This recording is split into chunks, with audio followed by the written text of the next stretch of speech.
Every Friday night, it's...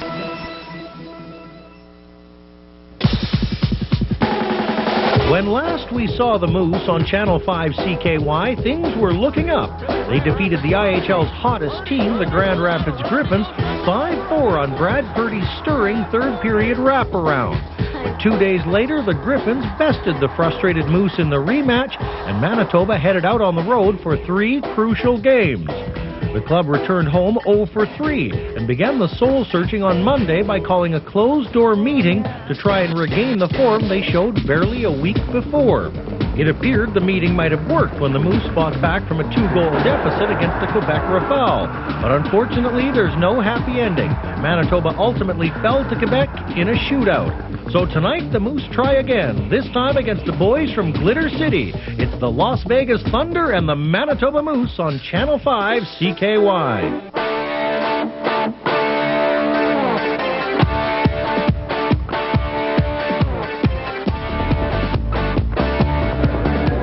Well, the Manitoba Moose definitely will be home for the holidays. Because the Moose are out of the building in March for the Brier, they are in the building for 12 straight games in the month of December. Tonight's game is number 2 of that lengthy string. Here's a look at the standings. Las Vegas has won 5 straight games. They are in 4th place in the Southwest Division with 29 points. The Manitoba Moose are in 4th place in the Midwest Division. The Moose trail the Kansas City Blades by 3 points. Good evening and welcome to the Winnipeg Arena. I'm Steve Vogelsang. Well, just as the Moose will be home for the holidays, the Las Vegas Thunder will be phoning in their greetings. The Thunder have been ridden out of their building by the National Rodeo Finals. Tonight is Game 1 of an 11-game road trip for Las Vegas. Well, the Manitoba Moose had some big news today. Randy Gillen retired after 15 years of professional hockey. His next job is as an assistant coach with the Manitoba Moose. Now, with more on tonight's game, let's go up to the broadcast booth and join our play-by-play man, Keith McMahon, and our analyst, Tim Campbell of the Winnipeg Free Press. Thanks very much, Steve. Tim, let's talk about these Las Vegas Thunder. They come into this game literally shorthanded. They're dressing a limited lineup. Well, some injuries to defenseman Sushi and suspension Patrice Lefebvre and Jeff Christian.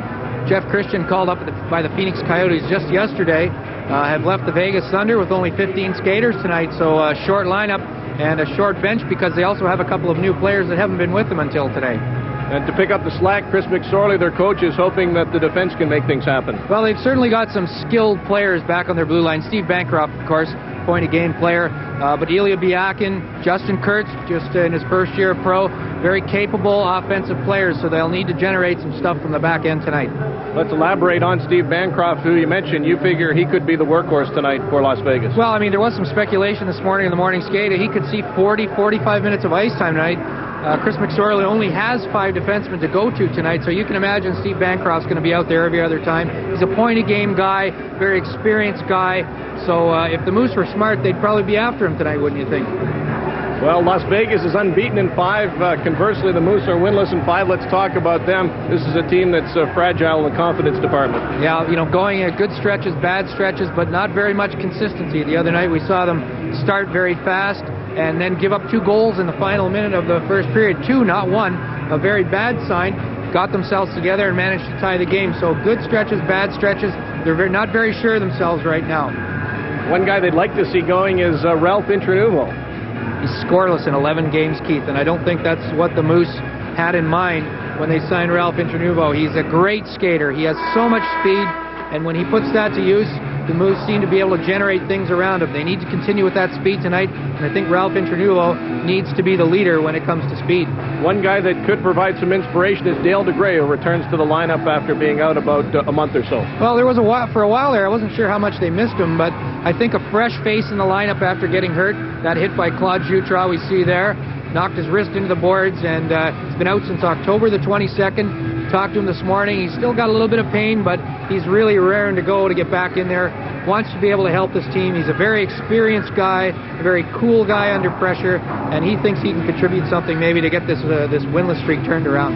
All right, the stage is set. The opening face-off between the Manitoba Moose and the Las Vegas Thunder is next on Channel 5 CKY.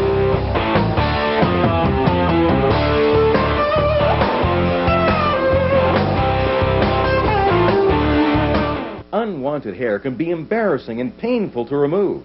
Waxing rips out the hair, leaving your skin tender and sore.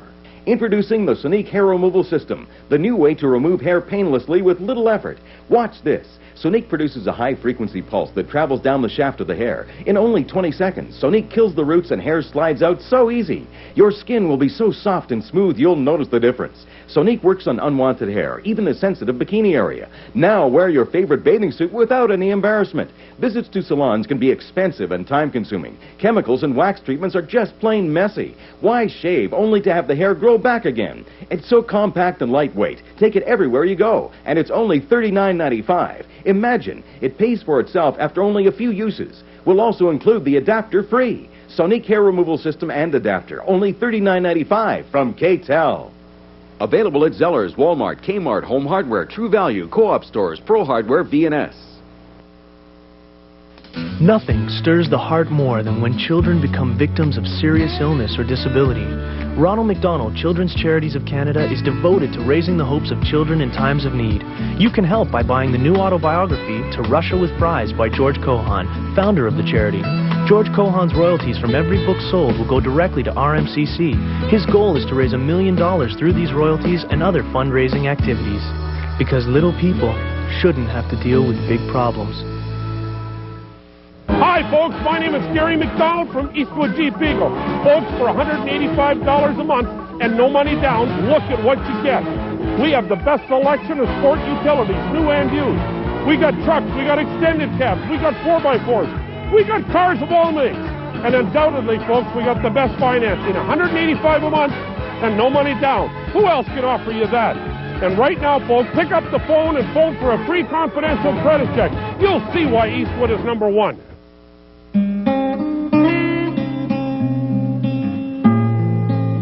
The noble North American moose is a stately creature, native to most of the North American continent and all of Manitoba. Not often seen in winter, the moose prefers to spend our coldest months indoors.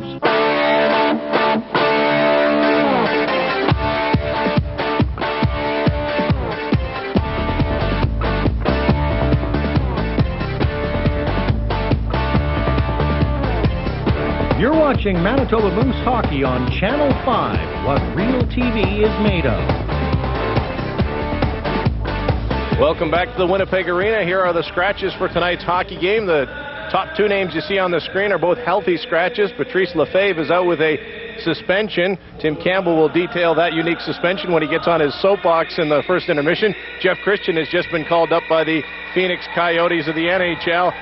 Manitoba has 3 players out. Dave Tomlinson's been on the injured list for the longest time. Mike Ruark, who hurt his jaw in our last televised game, is also out. Right now, we're going to go down to ice level and pick up O Canada with Joey Gregorish. O Canada, our home and native land, true patriot love in all thy sons command. With glowing hearts we see thee rise, the true north strong and free.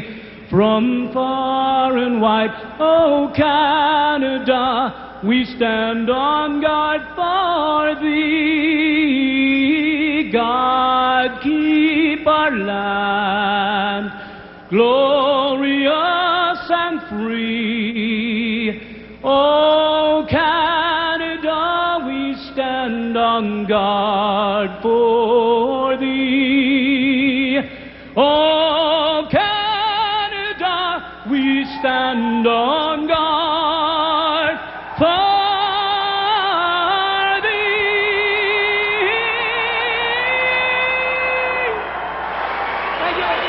Nice job there by Joey Gregorish. Your starting goaltender for the Moose is Fred Brathwaite. Randy Carlisle continues his rotation system. Rich Perron had the start on Tuesday. Freddie gets the start in goal tonight. And at the other end, for the second straight game, a former and ex-Winnipeg Jet goalie gets the start. Our last broadcast, we had Pokey Reddick starting for Grand Rapids.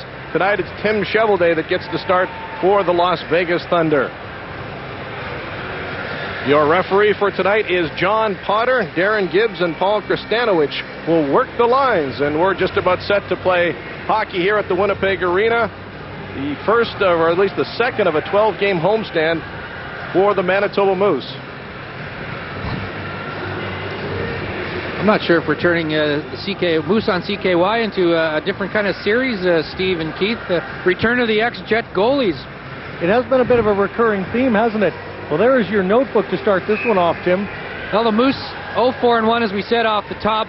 They've been outscored 24-12. That's not a very good sign. Power play hasn't been all that great, and the last time they won was against the Grand Rapids Griffins, and I believe that was our last telecast. So it's been a dry spell for the Moose in the last 2 weeks. All right, we're set to go. Keith McMahon along with Tim Campbell. Steve Vogelsang has sprinted the staircase, caught his wind, and that means it's time to play hockey here at the Winnipeg Arena. It'll be Rick Girard taking the opening face-off against Jesse Belanger. Belanger, the second leading scorer in the I.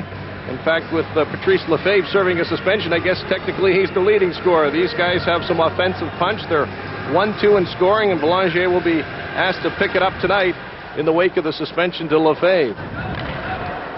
Moose control off the face-off. Brian Chapman will dump it in. It's quickly cut off, and here come the Las Vegas Thunder to the line. That's intercepted, and Chapman sends away Pankowitz on the far side. Pankowitz's shot is high and wide of Tim Cheveldae. Arneal will keep it in. Puck now gets to Pattison, but the Moose finally have to retreat after Las Vegas clears the zone. Here's Hauer now, rink wide for Pankowitz. That's onside. He's got Arneal breaking for the net. The pass just a little too far. Rick Girard will take over on the far boards. Feed it down low to Arneal, who gets taken into the boards there. Centering pass fails to click, picked off by the Las Vegas Thunder. Brian Chapman now gives it to Arneal and to Pankowitz. Moose showing some nice passing here in the early going as their line of Pankowitz, Girard, and Arneal make some things happen. Just a minute gone in a scoreless first period. Michael Stewart retreats. We mentioned this is the second game of a long 12-game homestand for the Moose. They picked up a point in a shootout loss Tuesday against Quebec. They need to make some points on this homestand as they get called here for icing. Well, I don't know if I hope we're going to be able to get a shot at the Las Vegas bench. And there's the head coach of the Las Vegas Thunder, Keith and Steve. Chris McSorley, they're short a player tonight, only 17 dressed, so I believe before the game he signed himself to a 3-game contract. With a healthy raise, I'm sure. I'm sure, and there he is on the bench.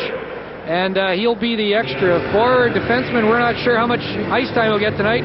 And standing right behind him, calling the shots now for the Vegas Thunder tonight, is Bob Strum, the team's general manager. He'll play the coach's role tonight for Vegas. I think Chris was leaning over his shoulder and says, I'll make the line changes around here. I'll tell you how much ice time I get. A couple assistant coaches have played this week in the I. That's not unfamiliar as Freddie Brathwaite covers up, but to see a head coach dress, that is strange. Maybe Randy Gillen isn't fully retired yet. Maybe Gilbert Delorme, who went to training camp last year, may suit up one of these days. Well, with all of the troubles that the Moose had, well, there's Bob Strum there. And he was the head coach of the Las Vegas Thunder at one time, and McSorley was under him. Let's start this off with some Bob Strum trivia. Okay. Did you know Bob Strum went to the same high school as singer Joni Mitchell? I'm not making that up. There you go. Okay, so well, I don't have any Bob Strum CDs, I can just tell you that. No, he just went to the same high school as her. I don't think he can sing or anything like that. Well, he's a big name in the Western League. Saskatchewan native, coached Regina as well as Spokane, now with the Las Vegas Thunder. There's Brad Purdy down low, battling for the puck along the boards. Las Vegas comes up with it. And here's Punchard. He can't get very far. Dumped right back in. Freddie Brathwaite will tee it up for Michael Stewart. Stewart sends it across to Purdy. That pass and play doesn't get very far. Stewart will start again. This time he'll look to one side and send it up the far boards to Intranuvo. Ralph Intranuvo, as the Moose have trouble getting out of their own zone, and now play is whistled down. A penalty coming up, and I believe it's to Dale DeGray, who quickly returns to the Moose lineup and gets sent to the penalty box just 2 minutes and 2 seconds into this game. A little overzealous, I guess, for Dale DeGray in his first shift since the 22nd of October. When he suffered that wrist injury, the broken wrist when he was jammed into the boards. And he's actually, I think, back a bit early from the diagnosis when it first happened. They were talking about 8 weeks, and we thought it would probably be at Christmas time. So a couple of bonus weeks here maybe for Dale DeGray. They got gummed up a little bit on their breakout. Was stopped up. Michael Stewart tried to reverse the flow, and everybody was going the wrong way at times. So DeGray's obviously gotten in the way of somebody who didn't have the puck. and Las Vegas gets the first power play tonight. And a good power play it is, too. I believe the Thunder are 4th or 5th in the IHL in power plays. So the Moose will have to be on their game to keep these guys off the board. They are 4th, and the Moose are 5th in penalty killing. Well, they're missing Patrice Lefebvre, their top scorer, due to suspension. They've got Jesse Belanger, the number 2 man in the IHL, back playing the point with Steve Bancroft. Up front, it's Pattison, Quinney, and Day. Can't believe Here's Chris Quinney McSorley teeing. Oh, sorry. I can't believe he didn't put himself on the power play. Oh. Sorry, Keith. Quinney teed it up there for Bancroft, and he hit the goal post. Las Vegas controls here on the near boards. Pattison feeds it down low. Day will let it go through to Quinney. Quinney looks to the point. Now he'll go to the point himself. Tees it up for Bancroft. I think that's offside. They do call it. That jumped over Bancroft's stick and just over the line. And that means the face-off will come outside the blue line. Tim, I think that Chris McSorley's probably saving himself in case the game goes to a shootout. Or if it gets rough, because he has suited up previously, and I believe in the last game that he played, he recorded 20 penalty minutes or something in one game. So he, well, I guess he gets that, it must run in the family. Of course, for people that aren't aware, Chris McSorley is the brother to Marty McSorley. So I guess nobody messes with the McSorleys. Well, there's a few brother combinations. Jamie Linden, the brother of Trevor Linden, plays on this team.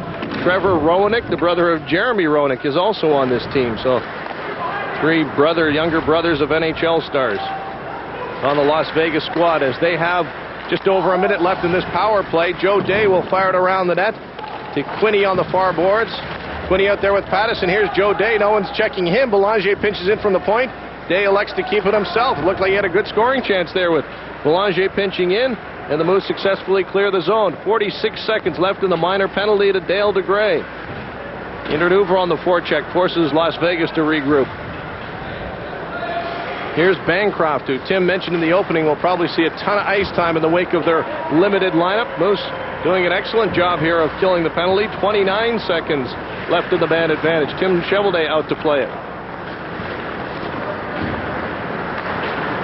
Justin Kurtz feeds it up the far boards. You'll recognize that name. Justin, who gloves the puck right now, is a Winnipeg native. Helped the Brandon Wheat Kings get to a pair of Memorial Cups. One of the last draft picks of the Winnipeg Jets before they became the Phoenix Coyotes. That's Kurtz firing it in behind the net. And the play is whistled down. Offside is called against Las Vegas with just 5 seconds left in their power play. There's Justin, who we talked about.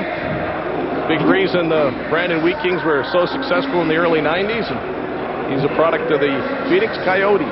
Just one of 3 rookies that the Vegas Thunder have on their roster defense corps. He's only 20 years old, so he's probably seen some nights with some limited ice so far, although injuries and a short lineup will press him into service tonight. And a real good offensive player out in Brandon for 4 years. I think 68 points last year and 200 in his career with the Wheat Kings. He can do things with the puck, and I think they're expecting to see some more of that from him. Seems every game we do, there's some sort of homecoming of some player on the visiting team. Here's Kent Burns keeping it in. Dale DeGray back out there. His penalty is over. Teams at full and even strength. Centering pass. Arneal was in the slot, but that was tipped away at the last second. Here's one of the newcomers, Williams. Jack Williams just called up on Tuesday. Got here before the start of the Quebec game from the Louisiana, the East Coast League. He's back on the defense there with Burns. Just had it fall through his skates as Las Vegas dumps it to center ice. Freddie Brathwaite will clear it away to Pankowitz in the neutral zone. He drops it back to Jack Williams, who's helping out on that depleted defense corps with the injury that we mentioned off the top. Here's Arneal, leaving it there for Pankowitz. Arneal chips it ahead. Ilya Biakin will clear for Las Vegas as Brian Chapman steps up, dumps it back in. Arneal has not cleared the zone, and that one's called on the offside. We've got a scoreless game here at the arena. You're watching Moose Hockey on Channel 5 CKY.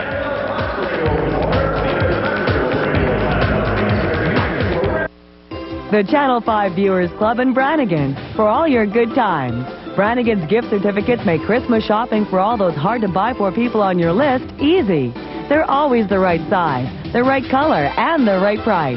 Best of all, you can wrap up your Christmas shopping while enjoying Brannigan's great food and good times. Present your Viewers Club card at any Brannigan's location and get 20% off entrees over $10 after 5 p.m. Join the Viewers Club and start saving today. Lazy Boy Furniture Galleries here in Winnipeg has been using live TV since 1995, since we first opened. So we believe that TMG's got the best program, people, and technology to deliver the message to our customers. The bottom line is to deliver and sell the merchandise to our customer, and TMG is able to do that for us. When my customer is happy, I'm happy. The Television Marketing Group. Realize the power. I'm happy. Steve Vogelsang, Tim Campbell, and Keith McMahon back at the Winnipeg Arena. Here are the line combinations for Randy Carlisle's team tonight. Of course, he'd like to see Brad Purdy maybe spark Ralph Internuvo on that top line. Defensive pairs, you'd have a look. We mentioned Jack Williams teaming up with Kent Burns. He's the newest addition to the team.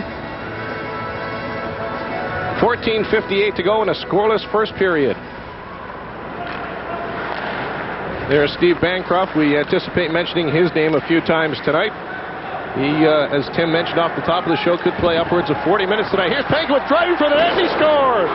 Greg Pankowitz just drives in and beats Tim Cheveldae. It's 1-0 Manitoba. Well, talked to Randy Carlisle this morning and just asked him what he thought might spark his team out of this slump. And he said, you know what, the last time you asked me that was before the last telecast. He said it's going to be skating and speed. Well, look what Greg Pankowitz does here. He jumps through the neutral zone, he steals the puck, he persists, goes right around, and basically his speed took him right to the front of the net where he scored the goal. I think Randy Carlisle will be happy with that start of Greg Pankowitz. I was going to say, Tim, I think this is one of Greg's on games. You could just tell the authority that he went around Steve Bancroft and drove for the net. Bancroft tried the hook, and it just, it didn't work. Pankowitz was on a mission from the moment he got the puck. All because he kept his feet moving, I think. Well, Greg Pankowitz scored another goal against Kansas City on the most recent road trip, and as Tim Cheveldae makes a tricky save at the side of the net, and we've been talking about this before, 8 goals of his had come in 3 games against Kansas City. Prior to tonight, he'd only had 5 in the other 22, so it's important for him to score more consistently and against other teams beside Kansas City, and that's a great start for the Moose tonight. Well, and Pankowitz has the reputation that if he gets one early, he is bound to get 2 or 3 for you in a given game, so I'm sure Randy Carlisle will put that in the notebook upstairs, and he'll be getting Greg Pankowitz lots of ice time. Brad Purdy and Punchard out there with Internuvo. Purdy wins the draw. Punchard will fire it around the net, where Cheveldae will leave it. Punchard takes right over. Punchard, the top rookie scorer on the Moose, 6th overall in the league. Here comes Pattison for the Las Vegas Thunder. His attempt doesn't go very far. It's centered out to the neutral zone. Sergei Yurkovich, not to be confused with Sergei Klimovich, who's injured tonight. For a while there, I was worried I wouldn't know which Vitch was which. I'm working on that line all day, guys. I had to get it in somehow. Here's Internuvo down the far side from the circle. Slides one on. Cheveldae handles that easily. And then Internuvo shows some of his physical play. Knocks Linden off the puck. Jamie Linden, one of the late additions to this Las Vegas Thunder lineup in the wake of their limited roster. Michael Stewart now takes over for the Moose. He outlets to Punchard, who just gets it to the neutral zone, and Bancroft takes over. He goes cross ice. Long pass for Darcy Lowen. Darcy watched there by Dale DeGray. DeGray wins that battle. Las Vegas keeps it in the zone. Lowe again still battling with DeGray. They've had a good battle there. Centering pass picked off by Punchard. He'll just dump it out as the Moose want to make a line change, and they do. Cheveldae comes out hoping to maybe catch the Moose in the line change, but the Moose get over the boards in a hurry. Here's Jason Christie waiting for the puck. It'll be Jack Williams that takes over, or at least Jimmy Roy could have gone back and helped out, but the Moose nonetheless dump it in, and we've got to take a timeout. Moose lead 1-0. You're watching Moose Hockey on Channel 5. The Channel 5 Viewers Club and Time Center for the times of your life. Right now, Viewers Club members receive 25% off all regular priced Seiko watches and all grandfather clocks. Join the Channel 5 Viewers Club and start saving today. As the saying goes, don't judge a book by its cover. Well, the same could be said about news programs. This one looks a lot like the others, but there is a difference. No rip and read here, no teleprompter. Just in-depth, thought-provoking analysis of stories that'll change your life. So invest 30 minutes this week. Judge for yourself. Hello, and welcome to Jack Daniel Beef Presents.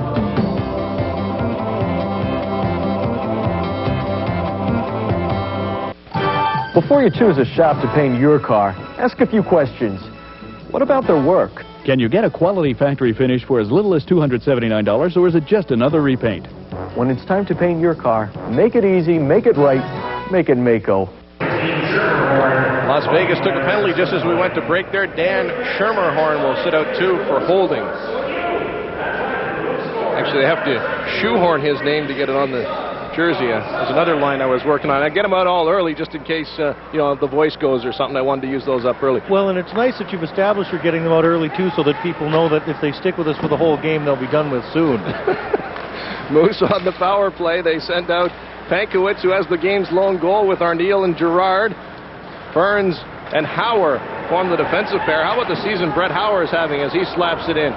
3rd on this team in scoring. He's a defenseman. That's an outstanding season. Here's Arneal looking to Hauer, but he'll send it back to Ferns, who gets over to Hauer at the far point.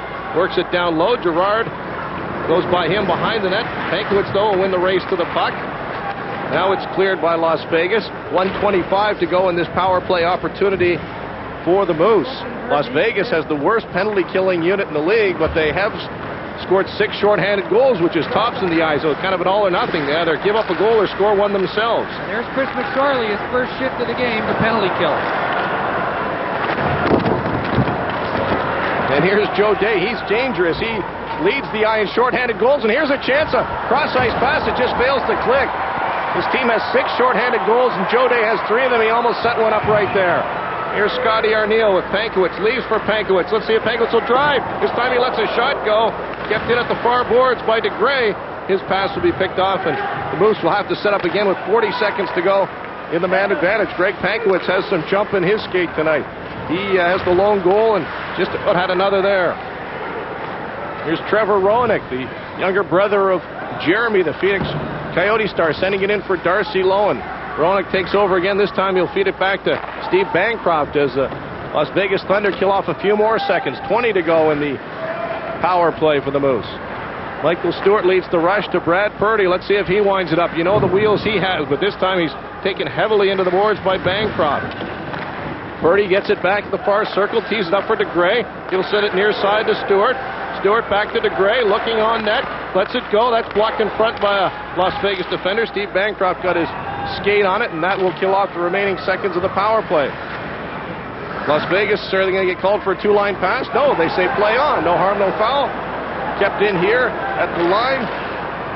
Chance in front for Las Vegas. Now it's scooped up by Purdy. 3-on-3 chance. Punchard with Intranuvo. They zigzag at the line. Punchard gains the line. Looks back. Finds Williams. The trailer. He steps up, and Chevalier kicks out the left leg. Las Vegas back on the rush. That'll be broken up by Ferns. Bancroft takes over one more time for Las Vegas. He feeds McCleary. McCleary tries a centering pass to Quinney. That fails to work. Quinney still battling. Delayed penalty call here against the Moose. Chevalier has gone to the bench for an extra attacker, but as Jason Christie touches the puck, the penalty will be assessed to the Moose.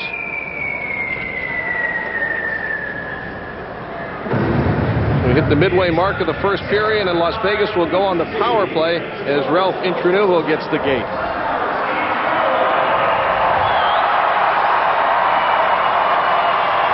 Stephen Keith, here we have the... Oh, no, I think we're going to have a look at the penalty. I thought we were going to have a quick look at the 2-on-1 while the Moose were on the power play. Where we see Intranuvo going off for tripping, 10:01, again away from the play. And here we're Here's going to a look at that replay with the coach trying to spark the team, Tim. Here's Joe Day on the right side. He's trying to set up the coach for the goal, and he kind of whiffs on the 2-on-1 chance. That was Chris McSorley on the far side. Put himself out on the ice to kill part of that penalty to Las Vegas. He's back on the bench now, and he doesn't even look like he's breathing hard. And Joe Day thought he was doing a favor. Now he's going to get extra work and practice to work on his passes, but he thought he was getting in the coach's good books by setting him up for a shorthanded goal. Las Vegas again has Jesse Belanger has the puck right now on the point with Bancroft. He'll fire it down low to Quinney. Joe Day also out there with Pattison. This is Bancroft who takes over as He waits for his teammates to get onside. Arneal and Christie up front killing the penalty with Power and Chapman. Chapman breaks up that rush. Minute 40 to go in the power play.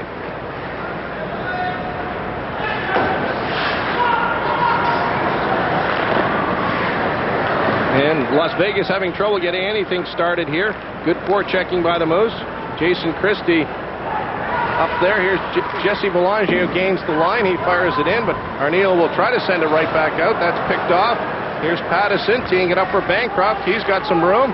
Fires it over. There's a shot way wide. Bancroft will have to hustle to keep it in. He does. Bancroft just sends one on net. Quinney will scoop it up in the far corner. Ken Quinney to Steve Bancroft. Over here to Pattison. Now it's Belanger. A lot of puck movement, not much scoring chances here for Las Vegas, and gets dumped the distance by Brian Chapman. 45 seconds left in this power play for Las Vegas.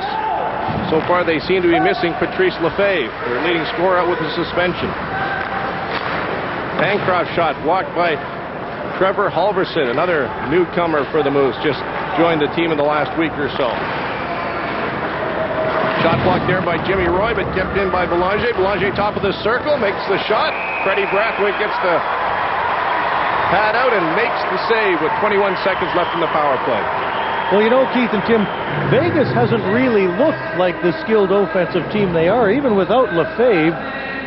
Quinney and Belanger still in the top 6 in scoring, but they really haven't had much in the way of offensive pressure. The power play looks very unsure here at the moment. You see there's Trevor Roenick there in front of Fred Brathwaite, and the shot goes to the net eventually, and Roenick was actually right on the edge of the crease waiting for that rebound, but Fred Brathwaite gets to it first. You'll see here he puts that big catching mitt. Roenick was there. If it had been loose another fraction of a second with DeGray trying to fight him off, there's a pretty good battle going on the edge of Brathwaite's crease. You mentioned it, Steve. Lefebvre, Belanger, and Quinney 1, 2, 6 in scoring, and Bancroft's not too shabby either. He's about in the top 15 and battling Danny Lambert for the scoring lead among defensemen. So they've got some punch here, even with Lefebvre serving that suspension. 4 ticks to go in this minor penalty to Intranuvo. There you see Intranuvo just steps out of the box. Here's a chance. Shermer Horn, and Freddie Brathwaite stops that.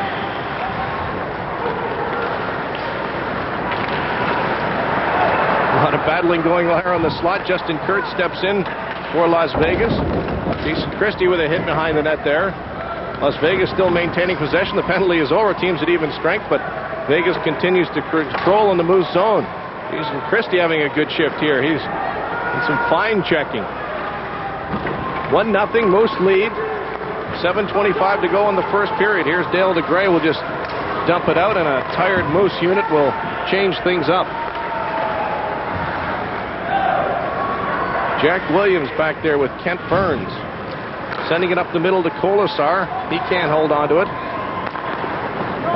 That'll be dumped in.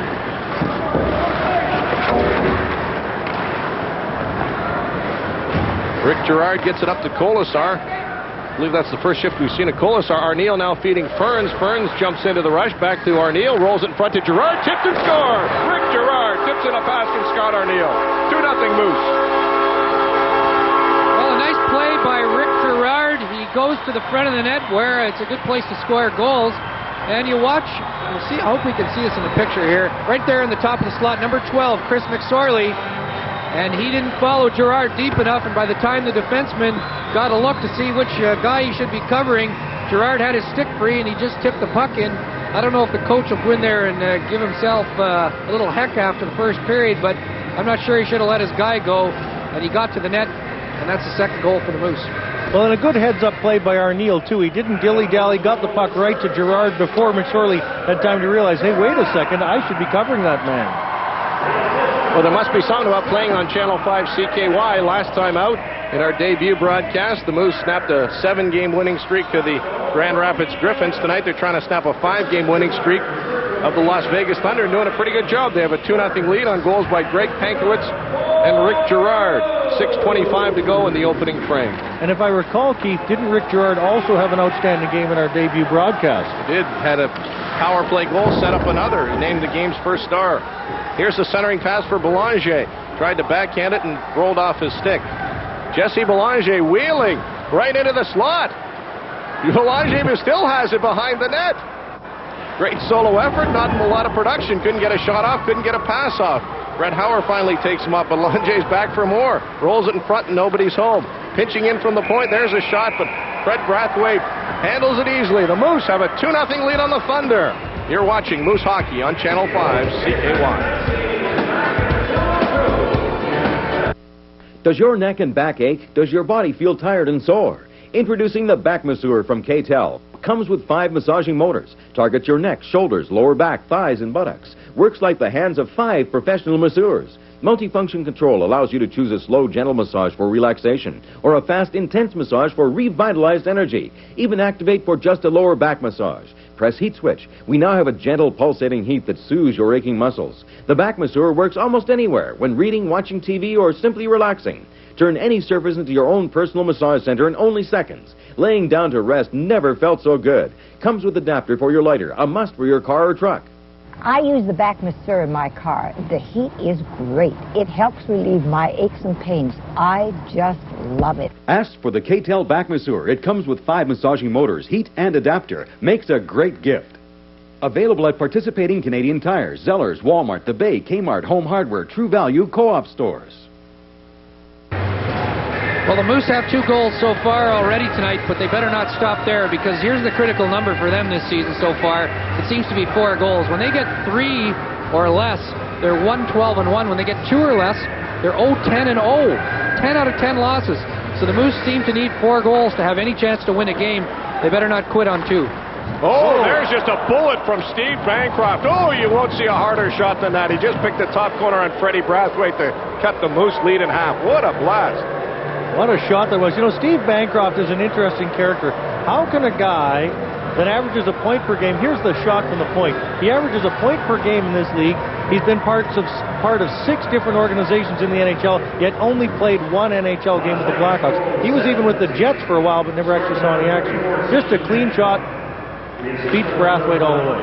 Great job by Rob Pattison on the faceoff. Got it back to him, and he made no mistake. Well, we just showed you the stat about what happens when the Moose score 4 goals. I was about to mention they're halfway there with a 2-0 lead, but Bancroft quickly cuts it in half with just a bullet from the draw. It's a 2-1 game with 5.5 minutes to go in the first period. And here's Las Vegas back for more. Joe Day tries a centering pass, cut off by Dale DeGray. They battle along the ice, both fall down. Joe Day gets up first. Now he's battling along with Michael Stewart. A lot of work along the walls tonight. Brad Purdy feeds it around as the Moose try to break out the other side. That fails to work. Here's Purdy once again. He'll have a look for Internuvo and just dump at the distance. Is this going to be icing? The linesman's hand is up. Indeed it is. The Moose get called on icing.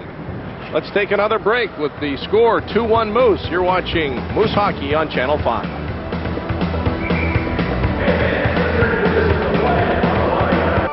Mom, get my phone for you. Okay, but we gotta stay away across from Missing. Here, quick, take a picture. Ho, ho, ho. Check out the Nikon Nuvis 60 at Don's Photo, complete with autofocus, autoflash, and a 25 to 50 millimeter zoom lens. All this plus case batteries and film for just $199.99. Zoom in to Don's Photo. We put the focus on you. Hi, I'm Iris Walsh, inviting you into our kitchen for some great ideas, great recipes, and great fun. Safeway's Great Tastes of Manitoba, Fridays at 11:30 a.m. and Saturdays at 4 p.m., only on Channel 5 CKY. For Canada's national women's hockey team, the Trail to Japan goes through Winnipeg Saturday, December 6, 7:30 p.m. at the Winnipeg Arena. It's Team Canada versus Team USA. Tickets at selected seats ranging from $6.75 to $19.75 plus agency fee. Las Vegas Thunder have been a lot more aggressive as the period's gone on. They're forechecking. Watch Joe Day here go into Brad Purdy. Watch that right leg of Joe Day. A little bit of knee, a little bit of slew foot, and he drills Purdy pretty good into the boards. Good aggressive forechecking by the Thunder. 5 minutes to go in this first period. Moose took a 2-0 lead on a nice solo effort by Greg Pankowitz, and then a tip-in goal by Rick Girard off a feed from Scott Arneal. Vegas has answered with a blast from the draw by Steve Bancroft, and that's where we stand. Moose 2, Thunder 1, with just under 5 minutes to go in a good first period. We were wondering if this game would be as good as the opener we saw on Channel 5 CKY when the Moose beat the Grand Rapids Griffins, and this is shaping up to be another offensive seesaw battle. Pattison taking the draw against Purdy. Pattison tries to win it back to his defense, but Internuvo intercepts. He's got Punchard and Purdy with him. There's Purdy, the speedy one down the far wing. He gets poke checked by Bancroft. He'll feed it out to Joe Day at center ice. Joe Day has Roenick with him. There's the pass for Roenick. Drops it back to Day. He'll cycle it down low to Pattison, who's being watched by Internuvo. Good back checking there by Ralph. Now DeGray joins in with Roenick as 4 players battle behind the net. The referee content to let them play on. Dale DeGray comes up with the puck and dumps it out of the zone. Bancroft will give chase with 4:20 to go in the first period. Moose leading 2-1. Joe Day to Roenick. Schermerhorn is out there with him, but Hauer intercepts. He tries a cross-ice pass to Punchard. That doesn't work. Bancroft can't find it in his skates. Finally he does, and gets it up to Schermerhorn, who just dumps it in. His shot blocked immediately by Jason Christie at the line. And then it's called on the offside. That was a solid shot, and Jason Christie looked like he was he's in a little bit of pain from that. He was quite indignant about the shot. I think he wanted to know, what were you doing? How can you not get that one past me? When you go to dump the puck, how wide's the ice? 80 feet? How wide's a shin pad? About 8 inches. How can you hit it? I think that's what Jason Christie was thinking. Christie out there taking the face-off with Schermerhorn. Wins it back to Jack Williams. We mentioned just got called up from the East Coast League prior to the Quebec game. I think he got here, but his equipment didn't. Hopefully he's got everything with him tonight. Jason Christie dumps it in. Tim Chevalier out to play the puck. Christie keeps it in, kicks it ahead to Jimmy Roy. Trevor Halverson, another newcomer out there, as Williams fans on the puck. Here come Las Vegas, 2-on-1. There's Darcy Lowe with a shot right on, handled by Freddie Brathwaite, and Schermerhorn goes sliding into the net and takes it off its moorings. And there's going to be a penalty to the Moose for doing so. Well, and at the same time, Jack Williams took the feet out from under referee John Potter as well. Of course, that one was inadvertent. Maybe he was just trying to distract him with the penalty. Well, again, a penalty caused by a player going to the net. Brathwaite has the save. You see Halverson, he's dumped Schermerhorn, and he has no choice but to slide in there. Probably a good thing Brathwaite was out at the top of his crease. He can get out of the way of that human cannonball coming in there at top speed. So at 3:24 left to go in the first period, Las Vegas will go on the power play looking for a tying goal as they trail 2-1. And it's a familiar unit. Boulanger goes back to the point with Bancroft. And they'll send Pattison out there with Joe Day and Quinney.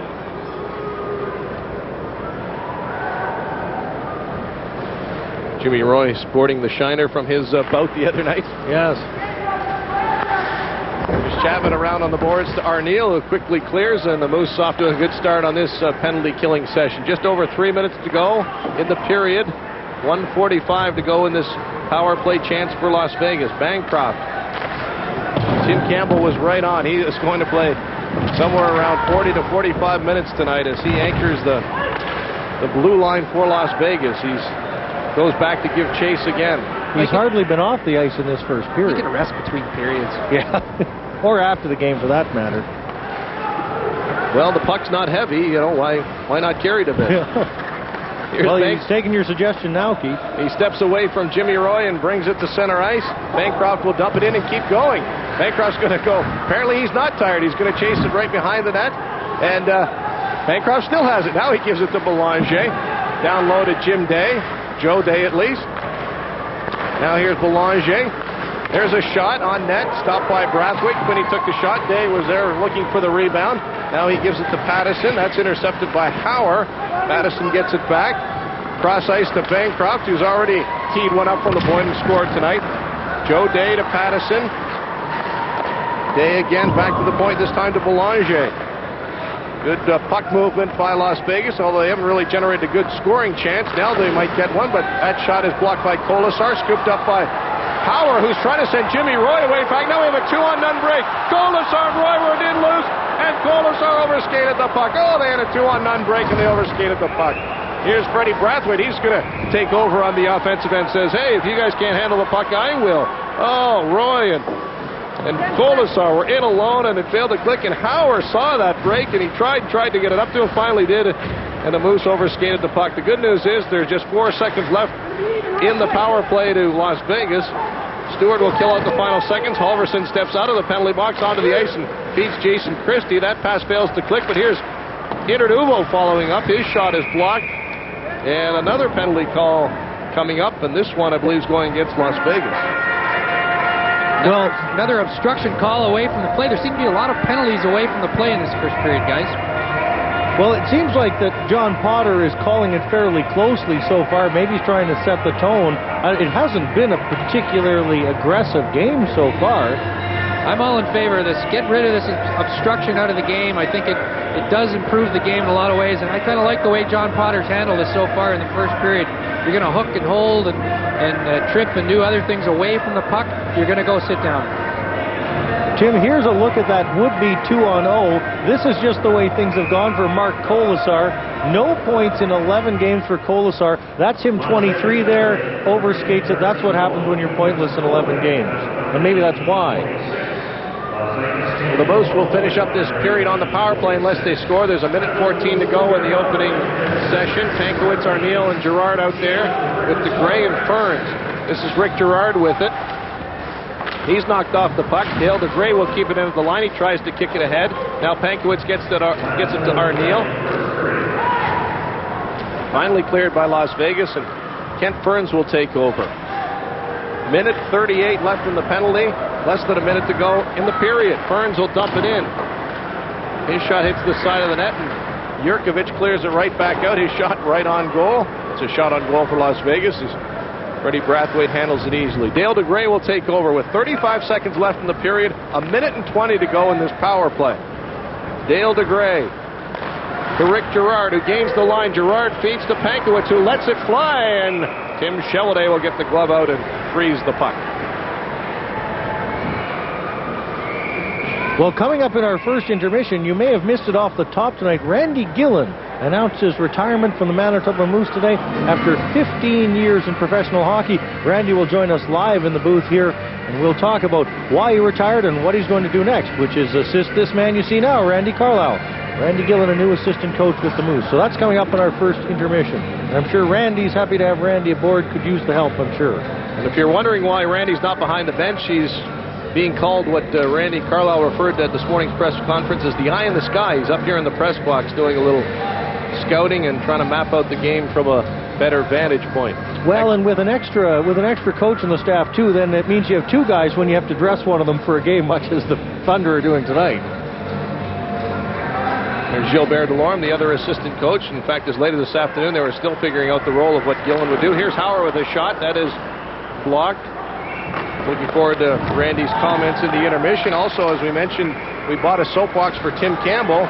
In his IHL news and notes, he's going to elaborate on the Patrice Lefebvre suspension and what a unique one that was. Tim will elaborate. He's written a couple of columns if you've been reading recently. As the first period expires, the Moose come out of it with a 2-1 lead. An excellent first period for the Moose, and they'll be on the power play for 45 seconds when we start the second. The first intermission's on deck. We'll be back in just a moment.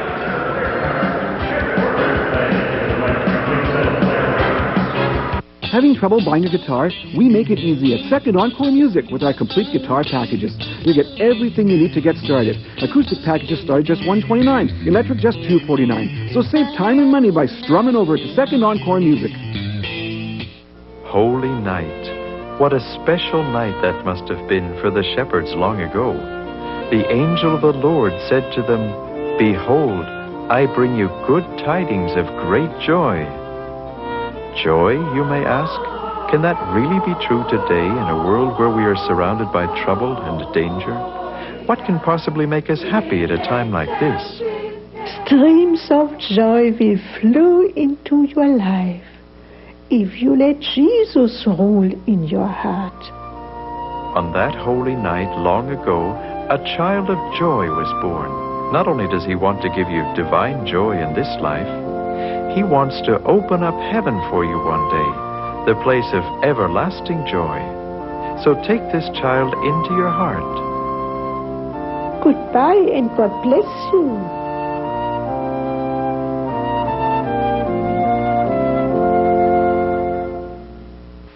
Informative. Entertaining. That's what Saturday mornings are made of. The Saturday Morning Show with Sylvia Kuzik at 9 a.m. The top stories of the day, special interest features, health issues, the stories that touch your life. Watch for Saturday morning's new feature, Real Review. Sylvia and Channel 5's Steve Vogelsang give down-to-earth reviews of movies now showing. Watch for the new Revy Home and Garden segment with Linda Fabian. It's a new season. The Saturday Morning Show. Saturday mornings at 9. For Canada's national women's hockey team, the Trail to Japan goes through Winnipeg Saturday, December 6, 7:30 p.m. at the Winnipeg Arena. It's Team Canada versus Team USA.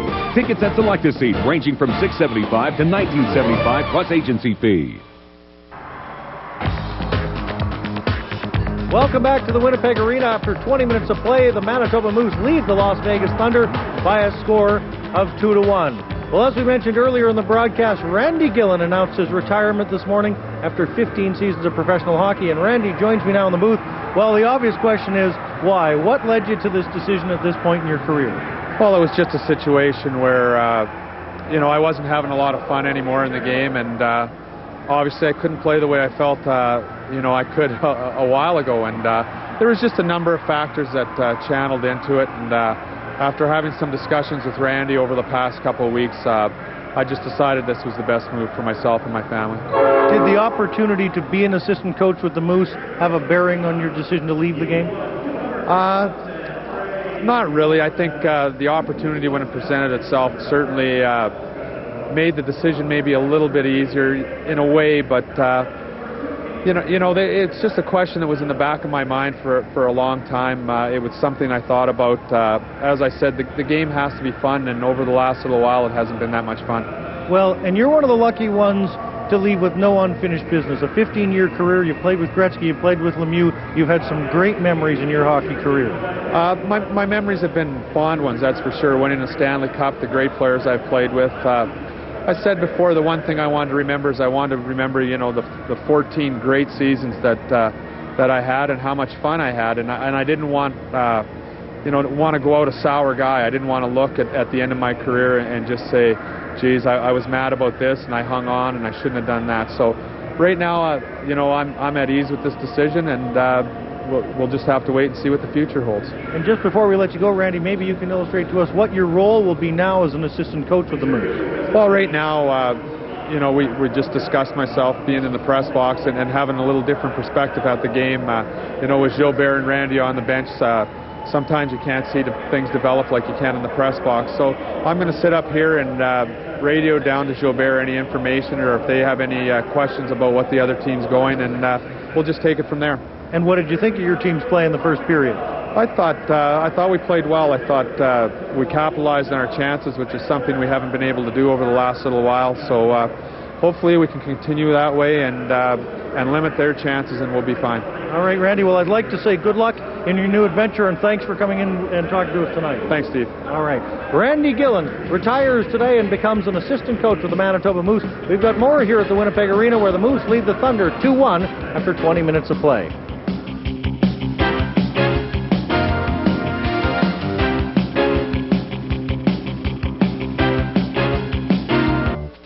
The Channel 5 Viewers Club and Eaton Place, your holiday value team.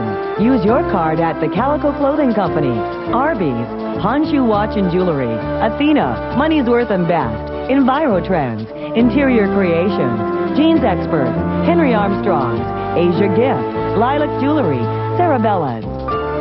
Eaton Place has validated parking and free pictures with Santa till Christmas. Join the Viewers Club and start saving today.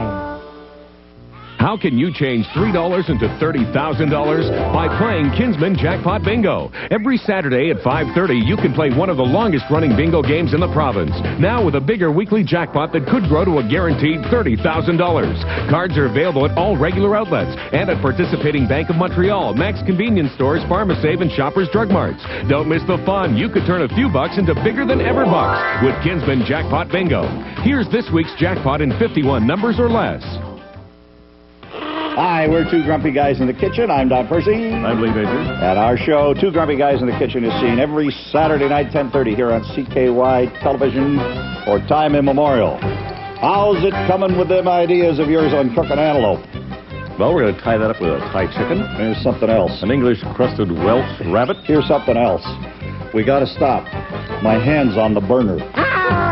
Saturday night at 10:30 on Channel 5. The following preview has been rated H for hilarious. This is the blockbuster that has explosive drama. You're a deluded egomaniac. You're a chubby little flannel man. Fiery intensity. He's having a baby. Spine-tingling action. And sizzling romance. I love you, man. This is the one that brings down the house. This is Home Improvement. Tuesday at 8 on Channel 5. Back to the Winnipeg Arena where the Manitoba Moose have a one-goal lead over the visiting Las Vegas Thunder. Well, Tim Campbell, Patrice Lefebvre, the leading scorer of the Las Vegas Thunder and the leading scorer in the IHL, is not here tonight. He's serving game one of a suspension that he actually got a while ago, but the IHL postponed it so he could take part in some kind of promotion in Las Vegas, and I know that this is a real sore point with you. Well, you know, the suspension came out. He cross-checked a guy from Utah from behind into the boards. Originally, there was going to be no suspension at all, a very small fine. I think it was $60. You could have paid that fine. Yes, I could. Butch Goring, coach of the Utah Grizzlies, unhappy when he heard there wasn't going to be anything done. So they pursued it. They sent some tape in. They sent some medical records in. It came back a broken wrist for one of his players. So the league reviewed it, checked the tape. It wasn't a very, very nice check. Wasn't a very nice thing to look at. Ron Coquit in the league office decided a 3-game suspension was warranted, so he handed it down and upped the fine to about $400. And that's where you started to get annoyed. Well, that was fine. I mean, the suspension was deserved. But the Vegas Thunder, they had a couple home games coming up against Long Beach, you know, one of their rivals, and they were expecting some good crowds. Patrice Lefebvre is the leading scorer in the IHL. He's a very dynamic little player. And they said, well, you can't have that. You know, we're expecting good crowds. Don't ruin our crowds. Suspend him some other time. And the league, amazingly, said, okay, let him be suspended on the road. It's just, you know, incomprehensible how they could do something like that. If you do the crime, you have to do the time. But in this case, it was do the time whenever you feel like it. My question is, where was the commissioner in all of this? I mean, did he not have any input? I mean, he should have been the one that stepped in and said, no, you'll do the suspension after you, do the crime kind of thing. But nothing was said, and they allowed him to put the suspension off, and that's why he's not here tonight. The check actually happened November the 15th. That's 3 weeks ago, Steve. Well, and I know those kinds of checks and some questionable officiating has also got your dander up with the IHL because there have been some inconsistencies in how those kind of checks have been called. The suspension was in fact that the referee didn't get his report very promptly to the league office, and there are all kinds of things that go on in the IHL. I mean, we all think there's some strange officiating some nights. We got a couple examples here we'd like to show you. We have Louis Dumont from the Manitoba Moose getting cross-checked in the back of the neck right there by Steve Jakes from Kansas City, and you'll remember that's the night Louis got carried off on the stretcher. They're very worried about his neck and his spine, and no suspension, no fine, not even a penalty for that. And there's also another incident, last week's road trip in Kansas City. We have Jason Cerrone. We have video of that as well. We have video of that. We'd like you to see that. Jason Cerrone and the Kansas City Blades. He kind of stalks Ralph Internuvo over by the boards here. Now watch him come in. Internuvo there's in the white. Here comes, and he knocks him straight into the boards. Or Internuvo was in the dark. He knocked him straight from behind into the boards. And to me, in my mind, that was a very serious infraction, something like what Lefebvre did for 3 games. It was a 2-minute penalty, and I don't think anything further has been said to the league about that. That's a very dangerous precedent for the league to be setting. The league's got to get more involved. The referees have to get more involved when you see incidents like we just showed you on the tape. Very dangerous things. The league has to have some standard for hockey. Well, and if they have people like you to serve as the ombudsman, I'm sure they soon will. There you have it. The IHL is according to Tim Campbell. We're going to take a short break, then we'll be back right after this. After these out-of-town scoreboards, that is. Tonight in Chicago, the Wolves and the Comets are tied at 1 in the second period. The Ice and the Cyclones, a regional affair. The Ice lead the Cyclones 2-1 in Cincinnati. Houston Aeros at home to the Ice Dogs, but they trail visiting Long Beach 2-0, that one in the second period. San Antonio Dragons are out front of the Michigan K-Wings by a 1-0 score at the Freeman Coliseum. Utah and the Milwaukee Admirals, they are scoreless. These two teams met on Wednesday. Utah won that one 3-0. Orlando in front of Grand Rapids on their 7-game road trip, 4-3. Rafales and the Blades scoreless in the first. Now we're going to a break, and we'll be back with more right after this. Addiction. It takes many forms. Alcohol, drugs, gambling. It has many faces, all ages, from all walks of life. You can do something about it, though. It starts with a call to the nearest Addictions Foundation of Manitoba office. The Addictions Foundation of Manitoba, leading the way to an addiction-free society. Every morning across Canada, children are starting the school day on an empty stomach. 1.5 million Canadian children live below the poverty line. For many years, Canadian Feed the Children has been fighting child hunger by providing food and financial support to children's breakfast and lunch programs. Children in need are served a hot, nutritious meal, giving them a proper start to their school day. If you would like to help fight child hunger in Canada, please call 1-800-387-1221. Unwanted hair can be embarrassing and painful to remove. Waxing rips out the hair, leaving your skin tender and sore. Introducing the Sonique Hair Removal System, the new way to remove hair painlessly with little effort. Watch this. Sonique produces a high-frequency pulse that travels down the shaft of the hair. In only 20 seconds, Sonique kills the roots and hair slides out so easy. Your skin will be so soft and smooth you'll notice the difference. Sonique works on unwanted hair, even the sensitive bikini area. Now wear your favorite bathing suit without any embarrassment. Visits to salons can be expensive and time-consuming. Chemicals and wax treatments are just plain messy. Why shave only to have the hair grow back again? It's so compact and lightweight. Take it everywhere you go, and it's only $39.95. Imagine, it pays for itself after only a few uses. We'll also include the adapter free. Sonique Hair Removal System and adapter, only $39.95 from K-Tel.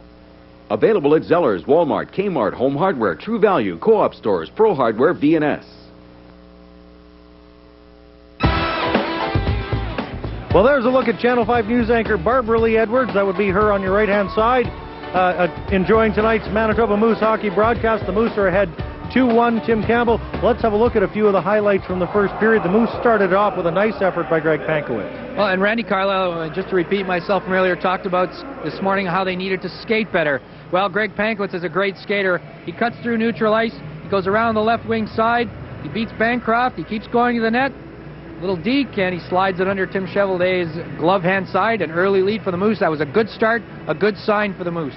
Well, and Steve Bancroft was the guy that got beat on that goal, and then he made up for it after the Moose had taken a 2-0 lead, thanks in part to some great face-off work by Rob Pattison, who wins this cleanly back to Bancroft. Wins it cleanly off of Purdy, and Ralph Intranuvo, you see him on the bottom of the picture, 13. He looks like he's going to go out to the point, and he gets picked just beautifully there, just enough to bother him, and he misses the check, and Bancroft lets it rip. It goes high up underneath the crossbar. Freddie Brathwaite, little chance because that was a hot shot. That was a great shot. 2-1, the Moose are leading the Thunder. We'll have live action of period number 2 right after this break.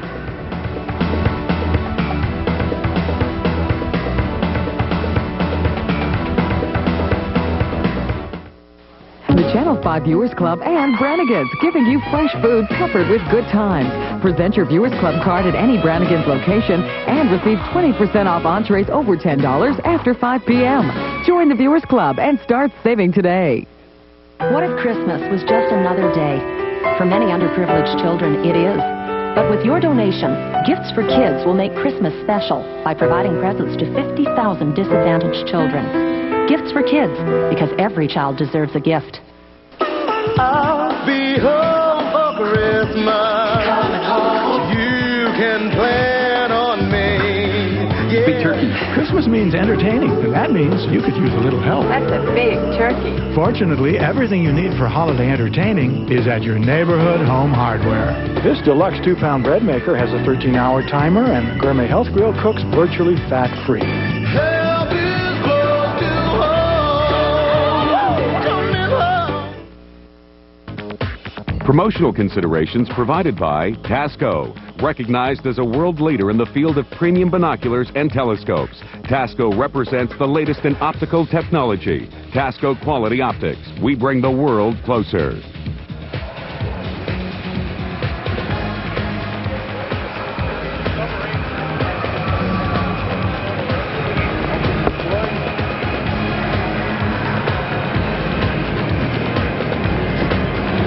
Well, here's a look at your first period summary. Greg Pankowitz opened it up unassisted with his 14th of the season at the 5:14 mark. Then the Moose added a second, Rick Girard's third as a member of the Moose, on a nice centering pass from Scott Arneal. That was at 13:11 before Steve Bancroft cut it to 2-1 with his 7th of the season. 9-7 the shots in favor of the visiting Las Vegas Thunder. We're just about ready to go here in the second period. There's Randy Carlyle. I'm sure he's got to be reasonably happy, Tim Campbell, with the play of his club in the first period. They've got a 2-1 lead, and they look like they're right in this hockey game and look like a much better hockey club than they were on the road. Well, they get off to a good start, and that's important. But unlike the other night, they didn't sort of let down. They didn't have any real bad patches for that first period. A couple of shifts here and there where things don't go quite right, but not any prolonged stretches where they were hemmed in their own end or had a lot of horrible giveaways. So that's probably a good sign.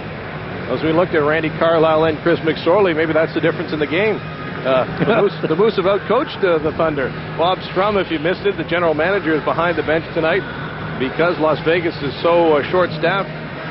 There's Bob Strum, the general manager, taking over as head coach, and we saw Chris McSorley earlier. He's the head coach, had to suit up for tonight because the team is so short-handed.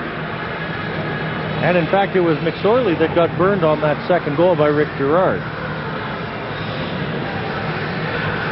Here are the IHL scoring leaders as we talked in our intermission. Patrice Lefebvre, he's starting the three-game suspension, first game tonight, 40 points. Right behind him is line mate Jesse Belanger, who leads the IHL in goals with 19. He's got 36 points, and he didn't even start the season with the team guys. And Ken Quinney, you might have noticed there, rounding out the top six, the third member of the Vegas Thunder. All right, the second period is underway. Moose holding a 2-1 lead as Kent Ferns dumps it around behind Tim Shovelday. Arneal lets it go back to the point to Hauer. Remember that the Moose are starting this period on the power play. They have 30 seconds left as Hauer takes a shot and it just whistles wide. Ferns steps up and chips it in. Back behind the net is Scott Arneal. He's beaten to the puck there by Jurkovic, who can't clear the zone. Now he does, gets it out to center ice, and it's gloved down by Kent Ferns. 10 seconds left in the Moose power play. One last rush if they can get things going here. That hit a skate, and Rick Girard will have to go back behind the net, and that will kill off the penalty. Darcy Lowen steps out of the box as Rick Girard brings the puck to center ice. He's got Arneal and Pankowitz with him. He's content to dump it in and make the line change. Brad Purdy out there on the far boards on the forecheck. Sergei Jurkovic will take over. He's upended there. No harm, no foul. Play continues. Lowen, who just came out of the penalty box, dumps it around. Brathwaite will play it along the far boards to Punchard. He's bumped there by Schermerhorn. Now Stewart tries to send away Pankowitz. That pass just fails to click, and the Moose will be called on the icing. Well, practice the other day, just a quick word on that icing call. Randy Carlyle was talking about his team getting too far ahead of each other. Greg Pankowitz obviously going for the breakaway, but Randy Carlyle's not a big fan of those Hail Mary passes, and Greg Pankowitz tried to get one there from Michael Stewart. It wasn't really that close, and you can see he's obviously not that impressed. Just to finish the thought on the coaching change by Las Vegas, I was talking with the play-by-play man for Las Vegas, and he had lunch with Chris McSorley today, and he never let on that he was dressing for tonight's game. I think McSorley kind of likes this. He wanted to start a broadcaster, I think, in goal one game, an unnamed broadcaster, I think. I recall that, and he ended up starting his assistant general manager, none other than Clint Malarchuk, who's played a bit of goal in his time. Face-off won by Schermerhorn, back to Bancroft, who's logged a ton of ice time in the first period and figures to do so for the rest of the night. Here's Bancroft, watched by Trevor Halverson. Schermerhorn takes over. Oh, he's bumped there by Jimmy Roy, and Jason Christie dumps it in. Shovelday out to play it for Bancroft, who feeds it up on the far boards to Roenick. Schermerhorn now one-on-one with Williams, and he just dumps it in. Kent Ferns will take over for the Moose. His centering pass is a dangerous one, almost picked off there. Justin Kurtz will keep it in, and now there's a penalty call. It'll be against Las Vegas as the Moose will go on the power play once again. Darcy Lowen, who started the period in the box, is going off one more time. I think it's Lowen's tripping penalty here that, he stuck the right knee out there, and I believe he took Kent Ferns out, and I'm not sure that actually led to Ferns making that very bad pass into the slot, but you'll see him there. He kicks the feet out from under him, and John Potter's on that right away. He's not going to allow that kind of thing, and it may have led to a turnover and a goal, and it's probably a safe call when that happens. Well, and Tim, just as you were on your soapbox between intermissions, or between periods, I'm on a real leg-checking crusade myself. We saw the other night Brian Marchment put Mike Modano, the NHL's leading scorer, out for 4 to 6 weeks with a partially torn medial collateral ligament.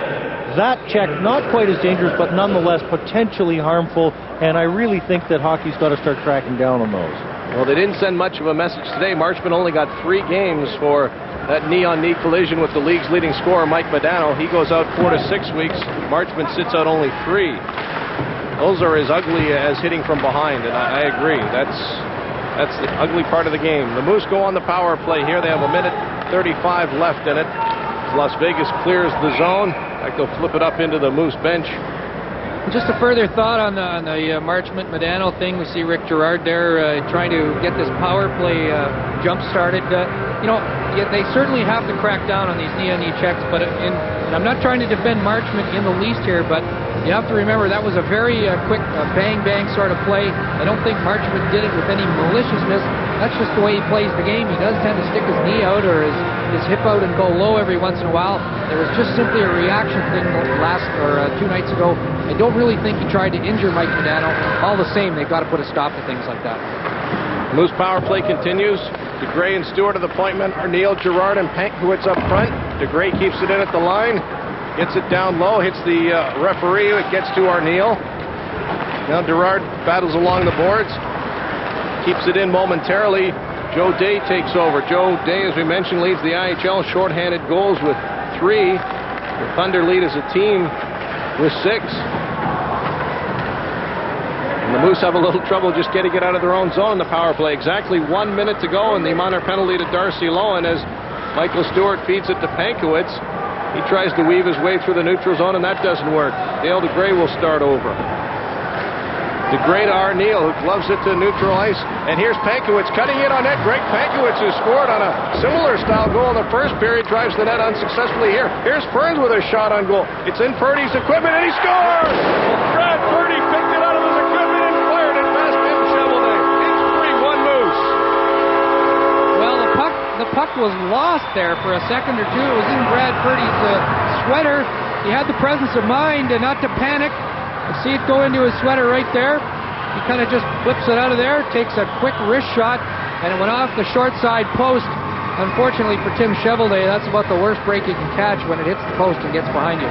Well, and Tim Shovelday watched that whole play unfold. I think he just got caught flat-footed and got beat there on the short side. He probably should have had that. Originally, I thought he might have been surprised by the goal, but as I see on the replay, he watched Purdy drop it out of his equipment. Very calm, cool, collected play by Purdy there, and that certainly brings to life a Moose power play that, frankly, didn't look very good. Here they're back for more. Putchard with Purdy. Putchard takes the shot, gets his own rebound, but Shovelday this time makes the save. Whoa, that did give life to the Moose. Well, good save there by Shovelday. He stood his ground and actually took care of the rebound as well. Probably a real experienced goalie there. He gives up a goal, but he's not going to give up the second one. He makes a real strong save here when Puncher just moves right into the slot and sees he has to shoot the puck. Good. Here's the Purdy goal again. And, this is a guy, he signed a contract earlier this week with the Moose. In the summer, Brad Purdy had no hockey home. He didn't get any phone calls over the summer. He comes to Manitoba, scores 1 goal in October. Everybody says, well, no wonder he didn't have anywhere to play. Now he's got 13 points in his last 12 games. That was his 12th goal of the season. Here's Punchard dumping it in. This has been a good line tonight. Interduvo with Punchard and Purdy. That's some speed on that unit. Las Vegas sets up behind their own net. The quarterback is Steve Bancroft, as he's been all night. He feeds Jesse Belanger. That pass broken up, and Brian Chapman will take over for the Moose. One of the plus players on this squad. Here's a Punchard one-on-one with Bancroft. He'll pull up, circle, look for some help. Can't find any. Rolls it into Internuvo. Now Internuvo spinning and firing. His shot's wide. Fred Hauer will pinch in. He rolls it through the goal crease. Moose showing great pressure here after taking a 3-1 lead. And offside's going to be called there on Las Vegas as Quinney was in way ahead of Belanger. 3-1 Moose. You're watching Moose Hockey on Channel 5, CK1. Introducing Rapid Driver, the most amazing tool ever. This monster would twist your wrist off the old way. With Rapid Driver, just pull the trigger and it powers it in so fast and easy. Push button. Rapid Driver now works in reverse. No batteries, no electricity. This is Rapid Driver. This is a cordless tool. Watch this. Rapid Driver works twice as fast as the cordless tool. Isn't that amazing? Rapid Driver works in all those difficult places with the greatest of ease. Work above your head without breaking your back. Interchange with socket adapter. Use this incredible Rapid Driver to power in nuts and bolts, or push button and it works in reverse. Rapid Driver, a must for every handyman. This amazing tool even works as a ratchet. Comes with a 5-year warranty and carrying case. Rapid Driver, complete with 6 interchangeable screwdrivers, 4 sockets, socket adapter, and carrying case. A 12-piece set for only $19.95 from K-Tel. Available at participating Canadian Tire, Zellers, Walmart, The Bay, Kmart, Home Hardware, True Value, Co-op stores. Dale DeGray's been skating with the team now for a couple weeks and in full practice mode tonight, his first game back. He's experimented with a couple of playing casts or versions of, but he's only playing tonight with just a very strong tape job on that wrist to give it a little support. He didn't feel there was anything he could do with a cast, especially shooting and passing wise, so he's gone without the cast. He just has a very tight tape job on that wrist. Well, Randy Carlyle liked what he saw from this line, so he sent Internuvo, Purdy, and Punchard right back out there as they get a brief break off that timeout. Here's Yurkovich. Big Sergei Yurkovich brings it out to the neutral zone. His pass picked off by Punchard. He will throw it out for DeGray. DeGray's knocked off the puck, and Michael Stewart is there to gobble it up. Stewart spins and sends it out to Punchard. His pass a little too far. And that one again is called on the offside. We were looking at Dale DeGray there. Here's a look at Ralph Internuvo looking for his first goal in 11 games. What a dreadful slump that he has been in. At least he has had 5 assists during that time, but they got him to score. Anyway, as I was saying about Dale DeGray, yesterday during a television interview, one of the cameramen went to get a shot of DeGray's wrist. And he said, no, I don't want everybody knowing where I was injured. Because, of course, where would be the first place he'd be slashed? Well, it would be that spot, exactly. And you'll notice if we get a shot later of his gloves, he doesn't wear the longer gloves, and he hasn't decided to go with them, even though he's just recovering from a broken bone in his wrist. Randy Carnell now sends out the grinders with Roy, Christie, and Halverson. A couple of irritating guys on the ice right now, and Roy and Christie. Here's Darcy Lowen for Las Vegas. He'll wrap it around the boards. Christie and Roanoke will battle, and it squeezes out to Roy, who overskates the puck. Schermerhorn keeps it in. Now Jack Williams will send it around to Halverson. Halverson battles there. Roanoke comes in to help out for Las Vegas. The referee content to let play continue. Finally, Roanoke comes up with it. And here's Viakin. Viakin behind the net, looking for someone to pass it to. He's got Roanoke in the slot. Spins, watched there by Ferns, and hacked off the puck by Ferns. Here's a centering pass, rolled into the crease. Brathwaite handles that, and Ferns takes over. 14 minutes to go in the second period. Moose lead it 3-1. Cheveldae way out of his net to play this one, and it works. Bancroft leads the rush. Has he been off the ice tonight? Steve Bancroft tries to tee one up, and that doesn't work. Bancroft centering now. Here's a shot on goal. Quinney got off a good shot, but Brathwaite came out, cut down the angle, and the puck is flipped over the end boards. Boy, there's Steve Bancroft, and we've mentioned this a few times, and maybe we've mentioned this as much as he's been on the ice, but we said he'd log a lot of ice time, and he has. He's just been the absolute quarterback for the squad tonight, and here he is jumping into the rush. Well, Vegas has really turned up the pressure here. They've gotten, I think, a lot more aggressive here in the second period. A good pass across, and Quinney made a quick shot. That's a second good save in the last 60 seconds or so by Fred Brathwaite. They may not have looked that tough, but when you're going to your left and a guy's sort of one-timing the puck, you have to get ready and set in a hurry to make the save. He made a great right pad save just before that. This could be a long road trip for Las Vegas. We mentioned the Moose starting a 12-game homestand, playing Game 2 of it tonight. As Steve mentioned off the top of the show, Las Vegas is starting an 11-game road trip, and you don't want to do it shorthanded. That could be one fatigued club come New Year's. In fact, their trip doesn't end until January 2nd here at the Winnipeg Arena. They'll be back New Year's Day, a game you can see here on CKY, 4 o'clock start, and then they'll finish the road trip here on January 2nd, which is when the Moose finish this homestand. So. And Keith, this is an annual thing. The National Rodeo Finals are in Vegas every year, so they get kicked out of their building every year in December, and it is sort of a make-or-break thing. Last year they went on a 9-game road trip and only won 3 of them. Here's the Moose schedule. They're at home the entire month. Their next 4 games, Chicago's in town, 2 tough ones against Detroit, and then league-leading Chicago again. Won't get very easy for the Moose, that's for sure. Well, the team is at home, but it's not going to have very many easy games before Christmas. This is the first of 4 Friday night, Sunday afternoon doubleheaders.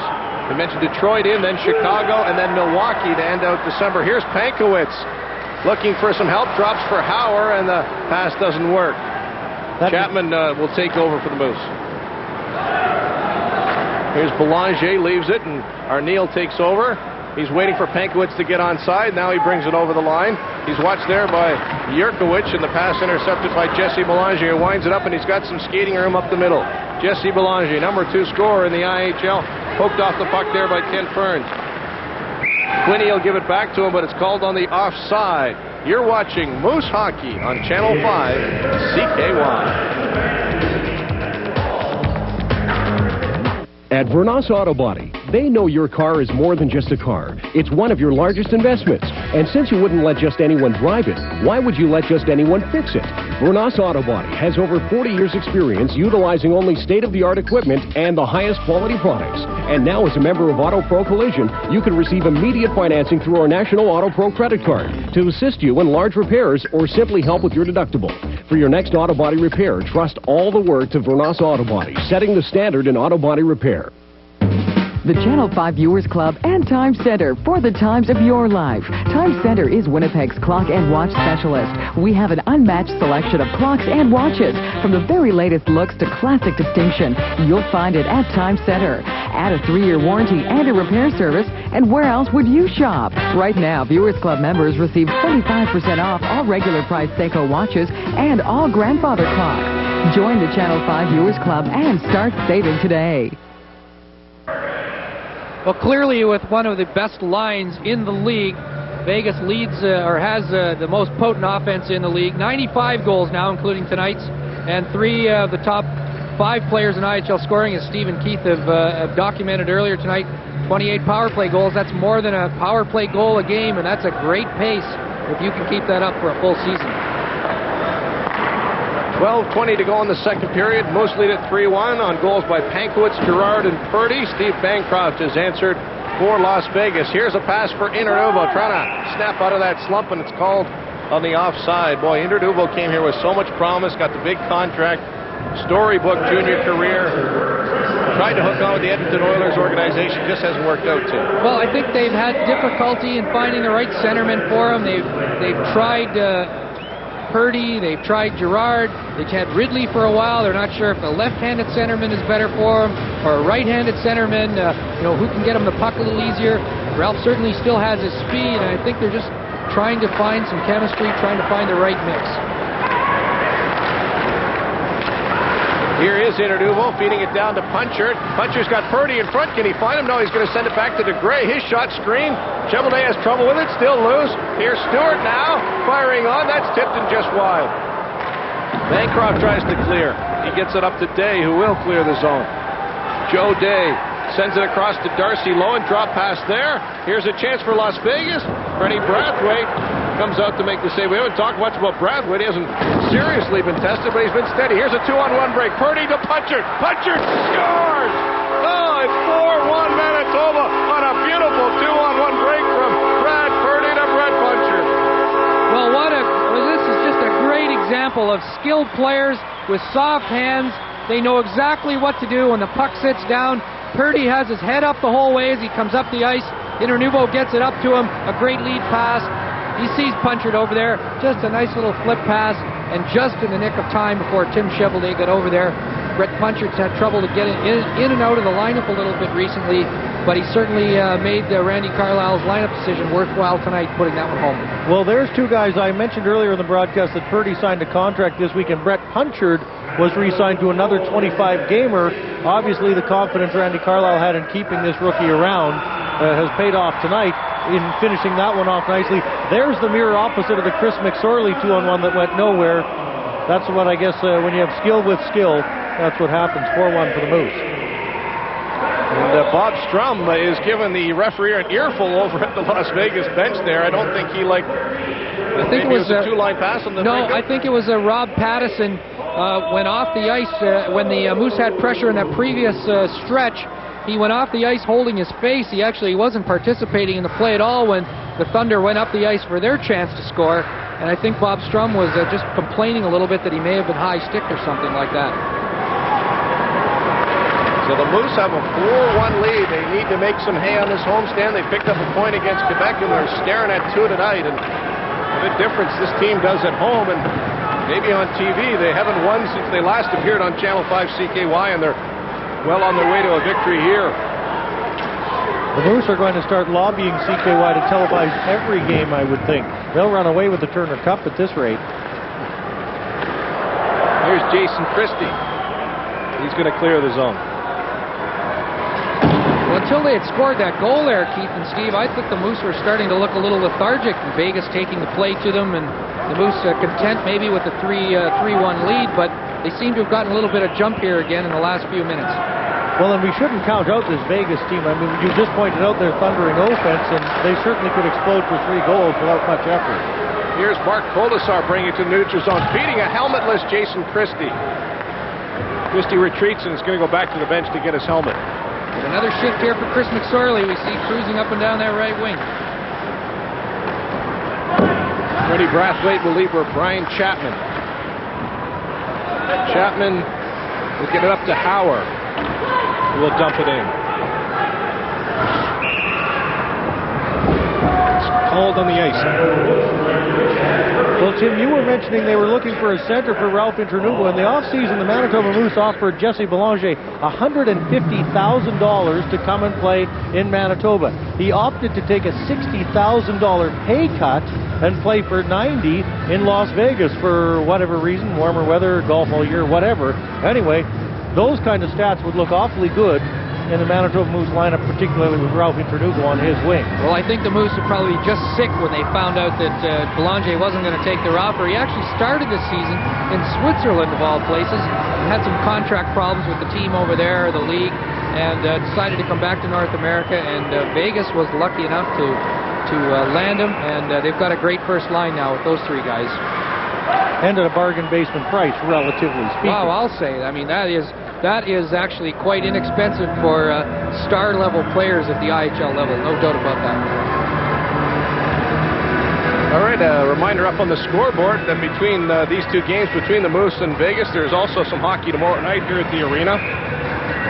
Canadian Women's Olympic team will be here. Absolutely. Team Canada and Team USA, arch rivals, tomorrow night at the arena, 7:30.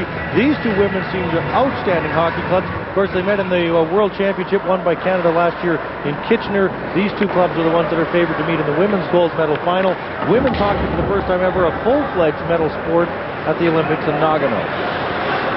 Well, I'm not going to get so excited on the next Moose goal. Here's Belanger, and see, I did get excited because Belanger has just made it 4-2 as he weaves through the crease, and that starts a scrum in front. And I believe Chris McSorley is at the bottom of the pile. The goal is being waved off because the coach is in the crease. I don't know if that's in the rule book, Steve. But I'm sure that's a first. But he was in the crease, and John Potter came rolling in there after the puck went in the net. Absolutely no way he's going to allow this goal. And Brian Chapman took a little bit of exception to what was happening in the goal crease and started landing some punches. on the coach of the Las Vegas Thunder. And generally punching out a coach is frowned upon. Latrell Sprewell of the NBA, it cost him a $32 million contract when he attacked his coach earlier this week. I guess these are exceptional circumstances nonetheless. Chris McSorley getting roughed up. And Moose owner and president Mark Chipman has joined us in the booth to get a good look at this one. And McSorley actually takes Brian Chapman down. He goes into the crease. He'll be on the left of your screen here now. As you see him, he takes Brian Chapman, pulls him into the crease, knocks him over Fred Brathwaite, and in the puck goes from Belanger's stick. Not only is the goal waved off, but Chapman comes up a very, very unhappy camper, and he starts throwing a few punches. And here's another look at it here. Lots of traffic, lots of interference in that crease. A pretty good takedown by number 12 for the Thunder, would you not say? Absolutely, and I guess, it's not a bad play. If they had counted the goal, at least it does get his team going. And I mentioned that Moose owner Mark Chipman had joined us in the booth to have a look at that. No greater fan is there than Mark Chipman. And you guys were mentioning earlier about that 4-goal mark. I had a conversation with Mark yesterday, and he said to me, we won't beat Las Vegas unless we score 4 goals.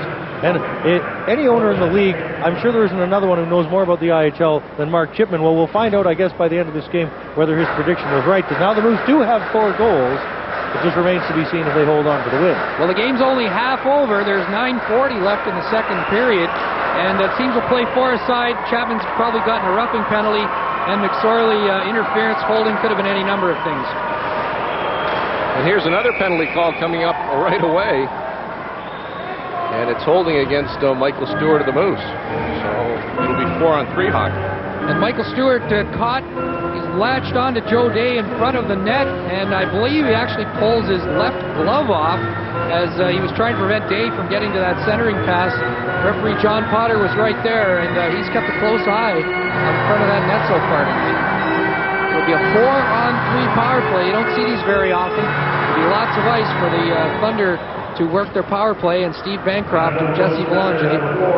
See there, Michael Stewart's got a hold, he has that glove, and he just throws it off into the corner, and that's holding.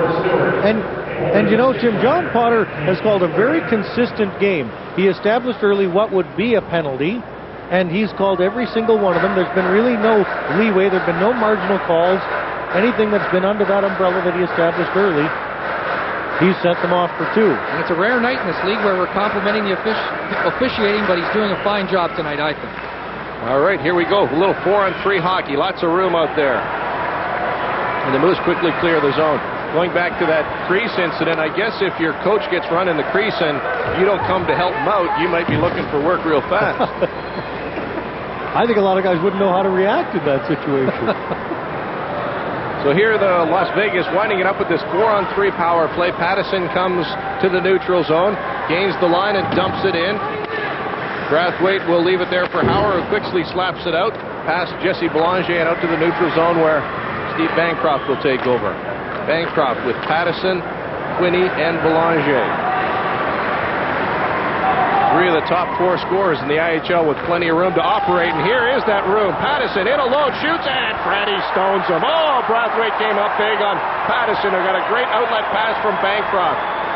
We talked about the open ice, and there was a perfect example, but Freddie Brathwaite, who seems to be getting stronger as the game went on, we mentioned he hasn't been overly challenged, but he's come up big when asked to. Well, that's a real key save, a great pass by Bancroft. Keep the momentum, at least for the time being, in the Moose's favor. These Moose chances are taking the wind out of my sails. That great goal from Punchard and Purdy, and then a big save by Brathwaite. Here's Joe Day with the puck now. He's going to leave it for Belanger, who steps into the circle, tees it up for Bancroft. Bancroft has a look, sends it down low. That shot on. Now a possible wraparound attempt, centered for Belanger. Bancroft with one of his big shots. Freddie sees that. Now Belanger's got a chance all alone in front. Backhand try. Brathwaite again makes the save. Puck still loose.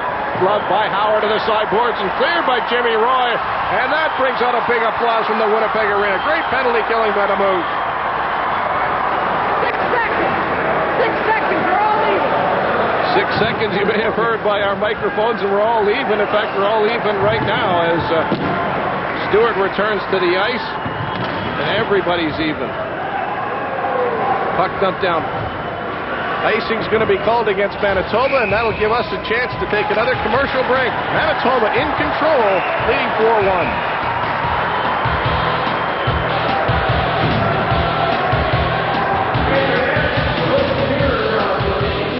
Whether you're preparing turkey for a party of 60 or a family gathering of 6, it's got to be tender. That's why this chef insists on fresh Maple Leaf Prime turkey for his family. Always tender, always good. Grain-fed, fresh, and uniquely prepared to Maple Leaf's highest standards. It's our most tender, best-tasting turkey, and good value, too, which makes Maple Leaf Prime brand turkey the perfect choice for any occasion. Maple Leaf Prime. Great turkey, every time. Join the club. Ultra Cuts, now featuring The Crew, American Crew, hair care products for men.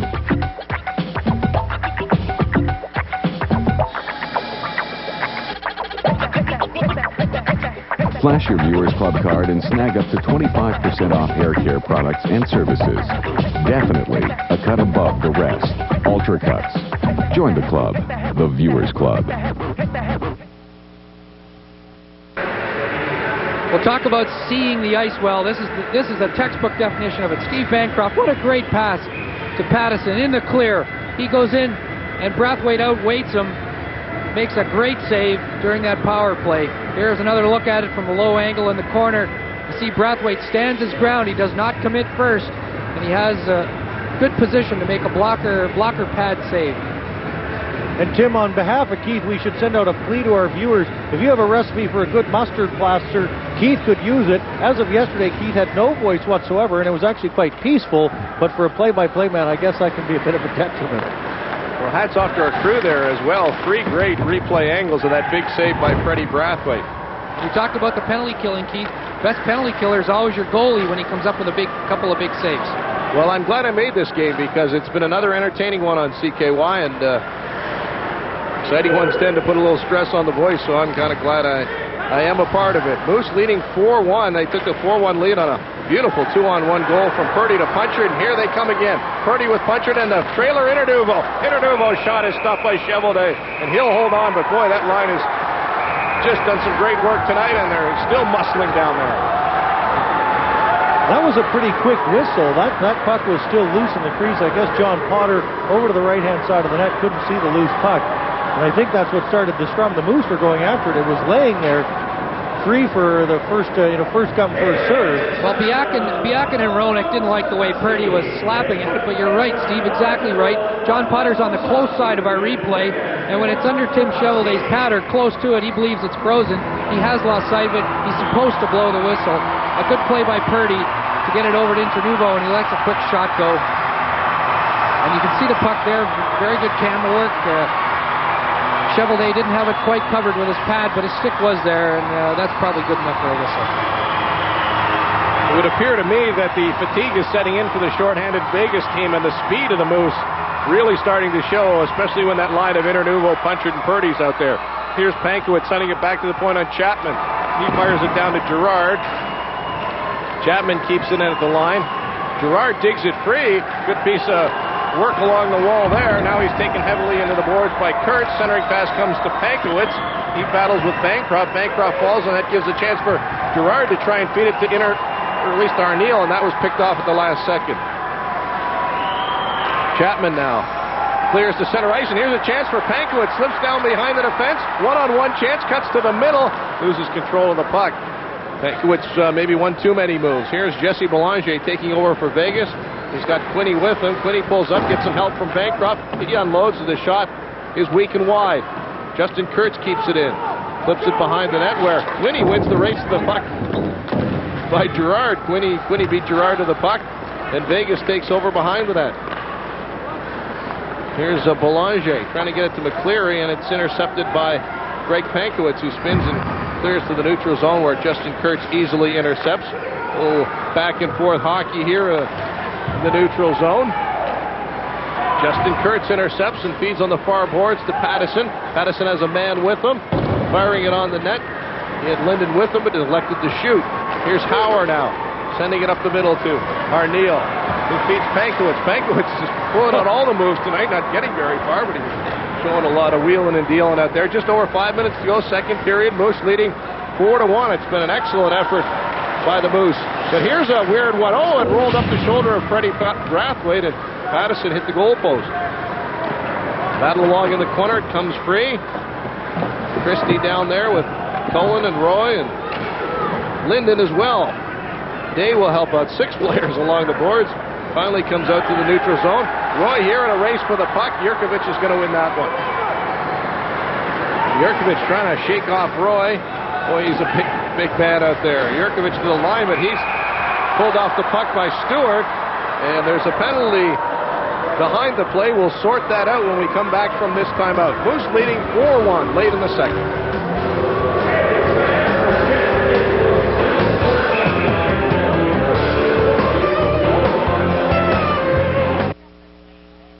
Up the sleigh, Santa. This baby holds 20 sleigh loads. Think of the savings. I'm a sleigh guy, Scrooge. Besides, I saved plenty already at Canadian Tire. This powerful Campbell Hausfeld pressure washer is a great deal at only $189.99. Plus, this 8-gallon shop vac is a bargain at just $99.99. Breaker 1-9. This is Big Daddy Christmas. Would you come to...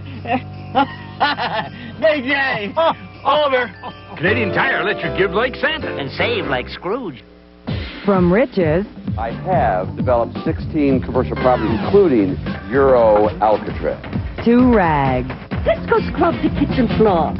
Oh, could we? Tim Allen and Kirstie Alley star in For Richer or Poorer. Well, that was fun. You could win a double pass to the premiere. Watch Veronica's Closet Sunday at 10:30 on Channel 5. Get out! Get in! Spot the Viewers Club card. Call and you could win. There's Trevor Halverson of the Moose sitting in the penalty box. He'll sit 2 minutes or less for interference. Push the Las Vegas player offside. Maybe the first debatable call of the night. There's the assistant coach of the Moose, Gilbert Delorme. You see the headsets in his ear, one side. On the other side, he's got a nice little shiner under his left eye this morning. Hit with a puck, deflected by goalie Rich Perrant, right into his face, and he had to go for stitches after practice this morning. Well, that might have had something to do with the Gillen hiring, too. They needed an extra coach just in case Delorme doesn't make it through the season. Randy Gillen's the extra set of eyes up in the press box tonight. If you missed it earlier today, he is the new assistant coach of the Moose, announcing his retirement after 15 years of pro hockey. Here's Las Vegas on the power play. A minute 35 to go in it. They're trying to get back into this hockey game in which they trail 4-1. Tim Shelladay out to play it. Wins the race to the puck with Jason Christie. Las Vegas definitely missing Patrice Lefebvre on this power play. The league's leading scorer is serving a suspension. Freddie Brathwaite dumps it the distance. Good play by Freddie. Freddie, of course, scored a goal in his junior days. He got credit for an IHL goal last year, which he didn't really shoot. It was one of those situations where the opposition team put it into their own empty net on a delayed call. But he can fire the puck, as he showed you there. Here's Bancroft keeping it in at the line. He'll get it again, watched by Internuvo. Belanger will dump it in to Roenick and Darcy Lowe, and Roenick comes up with it. Roenick back to Belanger. Another penalty coming up to the Moose. Cheveldae heads to the bench. We'll get a 5-on, at least a 6-on-4 situation here as the delayed penalty call continues. They're waiting for the extra attacker, Las Vegas is. They get him on board, but Jimmy Roy touches up, and the Moose are going to be 2 men short. Well, they're going to give the penalty to Dale DeGray, and it's a penalty for roughing, but what it's a penalty for is too much pushing in the corner. He had 2 Vegas players sort of corralled to Freddie Brathwaite's left, and he just continued to push and push. You'll see it here on a replay, and he eventually pushes Trevor Roenick to the ice right there, and referee John Potter decided that's too much, and that is roughing. The Moose will play shorthanded 2 men for the next 26 seconds, and there's only 2:56 left in our second period. And Tim, what do you think? Is that a penalty that's a product of a 3-goal lead in a tie hockey game? Maybe that's not the same call. Well, I tend to agree with you, although, we'd like to give the referee the benefit of the doubt. Maybe he thought it was a punch as opposed to a push. He was on the other side of the ice, but DeGray trying to be very aggressive, and he gets caught, and the Moose will have to defend this 5-on-3.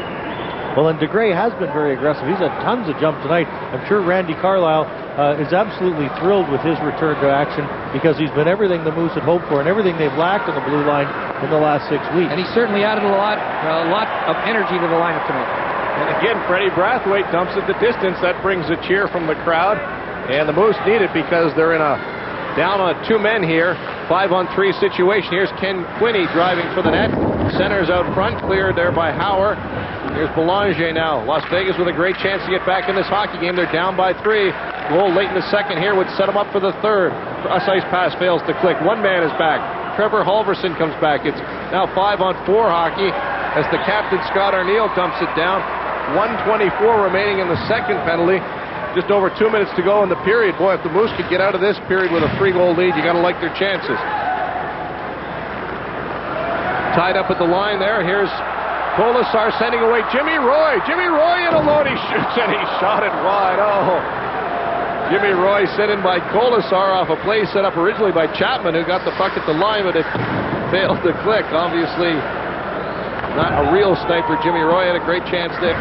Here's Howard taking over as the Moose try and kill off what was a 2-man advantage, but here's Joe Day with a chance. He'll slide it into the crease. Freddie Brathwaite will cover up with 47 seconds left in this power play chance for Las Vegas. Well, you said it a few times tonight, Keith and Steve, about how much it appears that Vegas is missing Patrice Lefebvre. That 5-on-3 situation is tailor-made for him and his skills. He's so quick with his hands and his feet.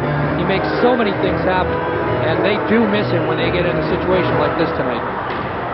Well, shortly after the Jimmy Roy chance, Joe Day rolls one into the crease, but Freddie Brathwaite covers up. He tried to slide it under a screen there, and Chapman was trying to get to the front of the net and avoid the pick.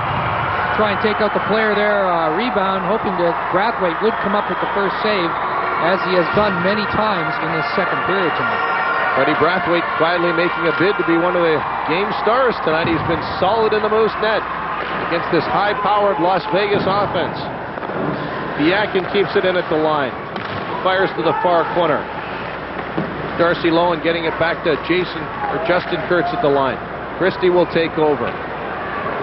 Try and kill a few seconds. There's 27 left in the power play for Las Vegas. Tim Cheveldae whips it around as the Thunder try and get one more chance here before DeGray steps back on the ice. Just over a minute to go in the period. Moose trying to survive and take a 3-goal lead to the third. Michael Stewart gets the puck, and that just might do it. 6 seconds left in the power play.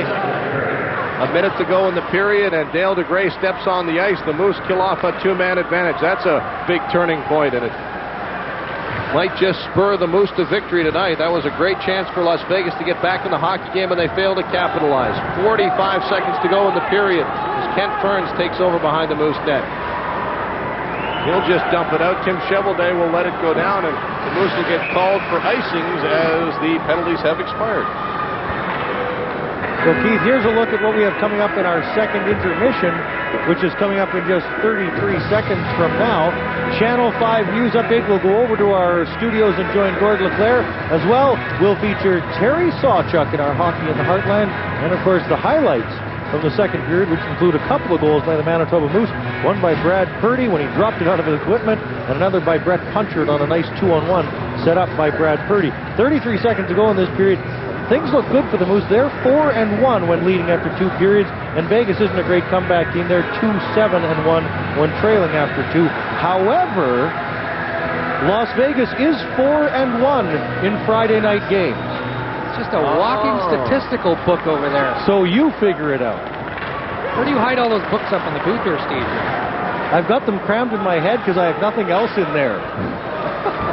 Here's Fakowitz away with Hauer. Hauer will let it go as it kicks off his skate. Just 15 ticks to go in this second period. Moose leading it 4-1. Great hockey game against, great effort against one of the league's better teams.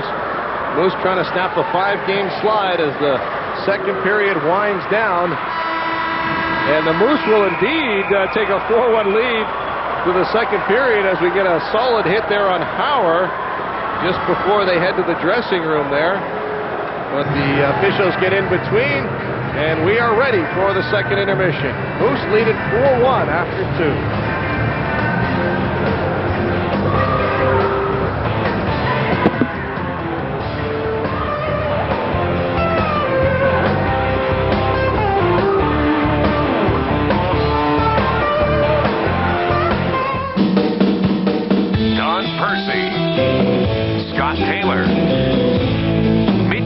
Lasky. Headline Sports. All talk, no sweat. The only sports talk show on television in Manitoba.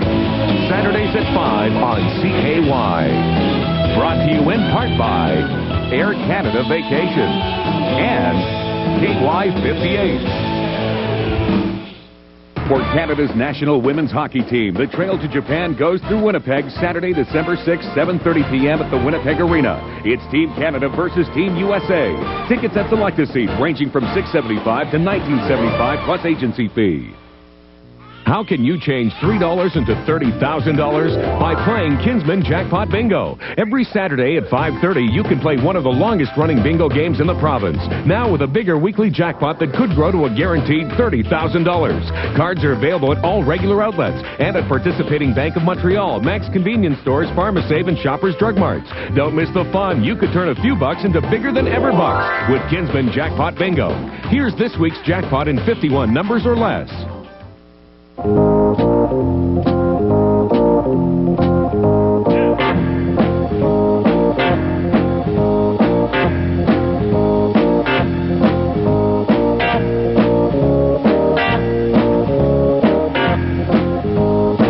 With more horsepower and better gas mileage, it's a car that'll blow you away.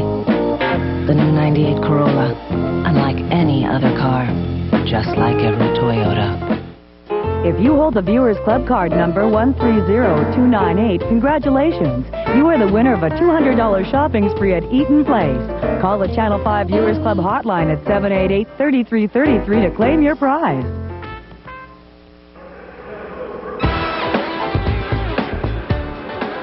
Well, we're back at the Winnipeg Arena, 4-1. The Moose are in control of this one. After 40 minutes of play, they lead the visiting Las Vegas Thunder.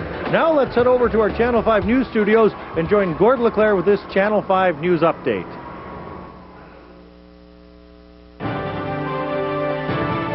Now, a Channel 5 News update. Good evening, I'm Gord LeClaire in the Channel 5 newsroom. Here are some of the stories we're working on tonight for Channel 5 News Nightside at 11:30.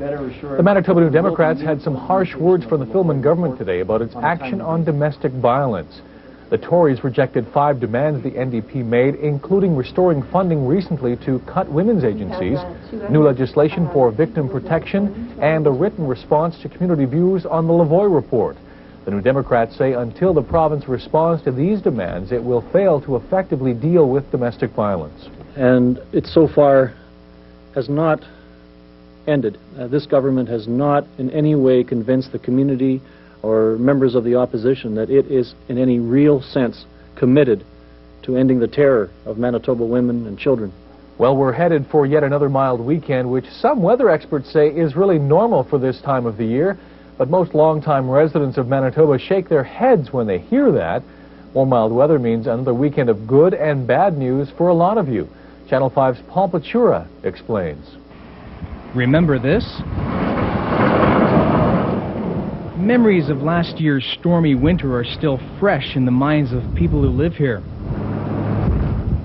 But this year, Winnipeggers can only dream of a white Christmas. Green grass still makes its way through what little snow we have. But is this relatively pleasant December weather that unusual? Not really. November was actually a bit cooler than the 30-year average.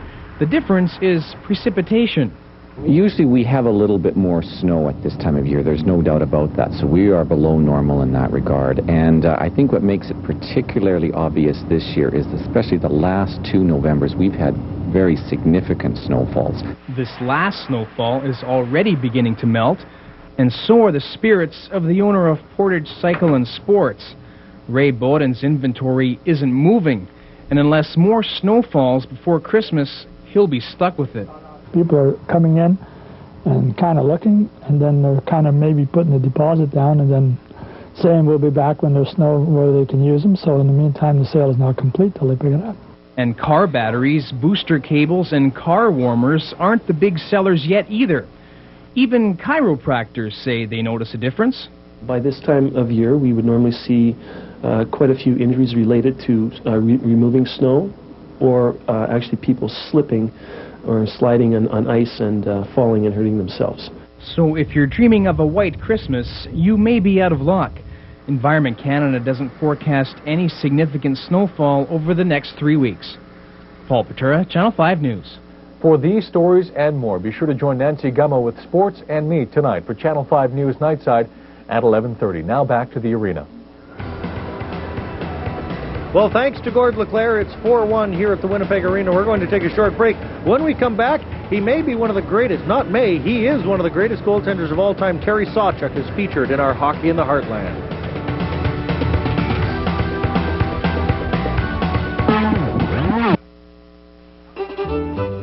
Hello, everybody. We're Kenneth and Gloria Copeland inviting you to watch 2 weeks of special Believer's Voice of Victory broadcast.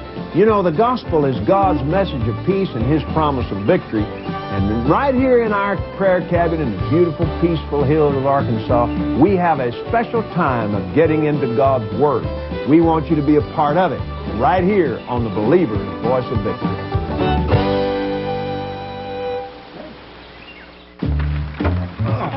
Are you all right?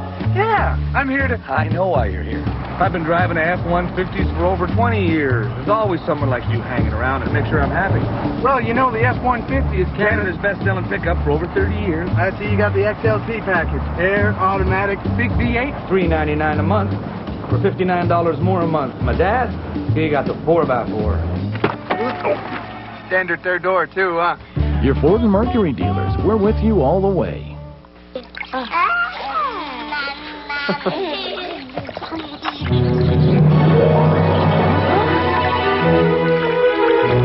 To capture life's unexpected moments,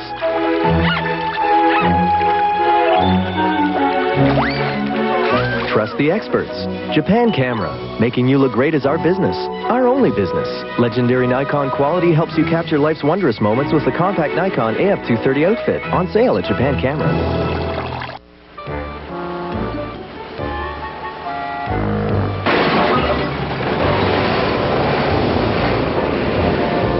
Need new carpet? Right now at Bill Knight Flooring and Carpet, save up to 25% on Stainmaster Carpet. During our super sale, you'll find Stainmaster Carpet in hundreds of colors and styles, and all at fantastic savings. And right now, you'll get 6 months no payment and no interest, but it's for a limited time. So for selection, quality, and service, come to Bill Knight Flooring and Carpets, 895 Century Street in Winnipeg.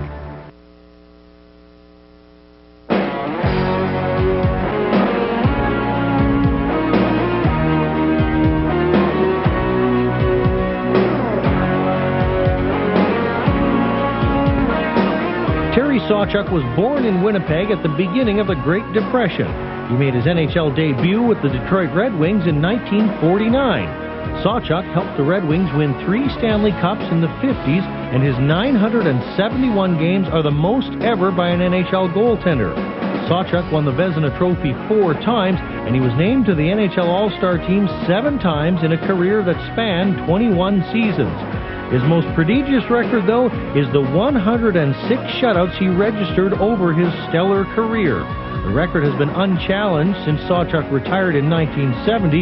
In fact, no active NHL goaltender has even half as many shutouts as Terry Sawchuk's remarkable record. The Insin Arena in East Kildonan was renamed on February 23, 1991 to honor Terry Sawchuk, the Winnipeg native regarded by many as the greatest goaltender of all time.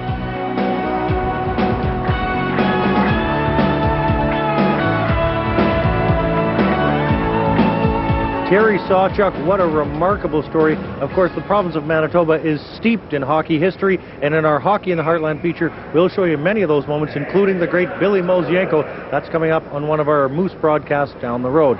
Now let's take a look at the IHL out-of-town scoreboard. Tonight, the Fort Wayne Comets and the Chicago Wolves are tied at 1 at the Rosemont Arena, that one in the 3rd period of play. In Cincinnati, the Indianapolis Ice and the Cyclones, that's an all-divisional affair. The Ice trail that one 4-3 also in the 3rd period. Long Beach and Houston knotted at 2 in Houston, also in the 3rd. Michigan and San Antonio, the K-Wings trail the Dragons by a 3-1 score. And the Milwaukee Admirals and the Utah Grizzlies, not a lot of scoring going on in that one. They are knotted at 1 apiece in the 2nd. Orlando Solar Bears on a 7-game road trip 5-3. They lead the Grand Rapids Griffins. That's the final. Quebec and the Kansas City Blades. The Moose are watching that one. They trail the Blades by 3 points in the Midwest Division. The Blades trail Quebec by 2. And, of course, here at the Winnipeg Arena, the Moose are out front of the Thunder by a 4-1 score. Time for a short break. Then we're back with live action from here at the Winnipeg Arena. These families have a lot in common with your family. They work hard, they have dreams. And with the help of Winnipeg Habitat for Humanity, they're now responsible homeowners too. Habitat is a volunteer-based non-profit partnership dedicated to building affordable homes for working low-income families. Why get involved? Because we all share the same community. Winnipeg Habitat for Humanity, building on common ground. When you see this, on this, you could win this. Ring in the holidays with an all-inclusive getaway to Cancun, Mexico, courtesy of MTS Mobility. When you see anyone on any show on this station using a cell phone, write down the date, time, and show. Then drop off your entry at any participating MTS Mobility Center. You could be on your way to a deluxe Cancun holiday for two that includes airfare, hotel, food, beverages, even entertainment. So stay tuned to win and ring in the holidays in Cancun from MTS Mobility. The top brand names are all at the Brick, the appliance giant. This hot point family size 18 cubic foot refrigerator with easy clean adjustable glass shelving and large capacity door bins is only $8.98, and you pay absolutely nothing until $19.99. Nobody beats the Brick. Get everything for your home this Christmas at the Brick, and you pay absolutely nothing. You make no down payment and no monthly payment. You pay absolutely nothing until $19.99. It's happening now through this weekend, so hurry in and pay absolutely nothing. Nobody beats the Brick. At Elite Communications, we don't rent movies. We don't sell furniture. We don't sell tires. We sell phones. With free phone offers and numerous rate plans available, cellular can be confusing. Let our friendly, knowledgeable staff help you make the right decision. No one knows more about cellular than Elite. Elite Communications, the wireless communication specialist. Your MTS Mobility Center. It's right, or we'll make it right. You have my word. We're not in a hurry. Well, it's 4-1 here at the Winnipeg Arena. The Moose are in front of the Las Vegas Thunder and in control in this hockey game. The highlights, Tim Campbell, have been all Manitoba Moose. A couple of goals and some nice saves by Fred Brathwaite in that period. I've got the Moose staked to, well, not an insurmountable, but certainly a comfortable lead. Well, they've only had 13 shots on goal so far tonight, Steve, but they've sure made them count. They've had some great chances and put it home when they had to. We're going to see the first goal of the period for the Moose by Brad Purdy. Play Kent Burns at the point, and his shot goes through and into a crowd of players. The puck winds up in Brad Purdy's sweater. He has the presence of mind to step out of the pile, let it fall down. He corrals it on his stick before he fires it at the net. A lot of players would have just taken a whack at that puck, and he gets the puck. He has a quick look, and it's in off the goalpost. Well, and he also was featured in the second goal of the period as well, in a textbook 2-on-1 that he set up Brett Putchard for the fourth goal of the game. Well, I think this one will tickle Randy Carlisle Pink tonight, because he's been talking about speed. Let's use our team speed. Well, this is team speed. You're going to see here Ralph Intranuvo gets the puck up to Brad Purdy. He goes streaking down the right wing. He's got Putchard over to his left. He's got his head up. He makes a beautiful little flat pass, and Putchard doesn't waste any time. He takes the one-time little slap just before Tim Chevalier gets over there. 4-1 lead for the Moose. And late in that period, the Moose also got into a little bit of penalty trouble, but their best penalty killer tonight has been Fred Brathwaite. He's iced the puck a couple of times, and then when called upon, he's made some tremendous saves as well. No question about that, and during the 4-on-3 power play that the Moose had to contend with, we saw Steve Bancroft make just a wonderful play up the middle of the ice. Great vision of the ice. And we see Rob Pattison breaking in alone on Brathwaite during this power play. And Brathwaite stands his ground. He does not commit first. And Pattison tries to go up on the gloves, or the stick side, sorry. And Brathwaite is there to make the save. There really wasn't a whole lot of net to put that puck in. And one of many great saves Fred Brathwaite had to make in that period. He's made them look easy, certainly. And he's only been beaten one time in 40 minutes. It's 4-1 Moose ahead of the Thunder. We're back with more right after this. The War Amps has joined with John McDermott to bring the Never Again message into Canadian homes by video. John McDermott sings traditional war songs. Many of them go back into history.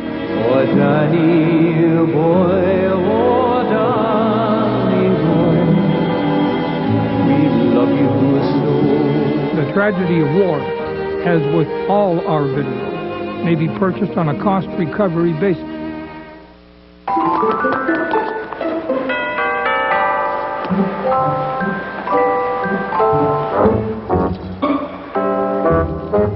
Some days you have all the luck. This holiday season, play Scratch and win. You could win 10, 20, even 30,000 instantly. Hey, you never know.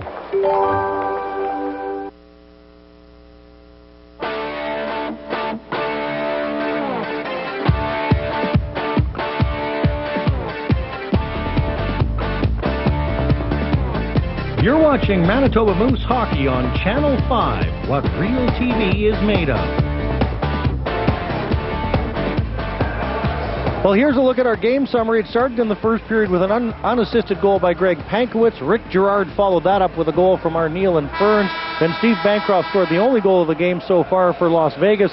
It was 2-1 Manitoba after 1.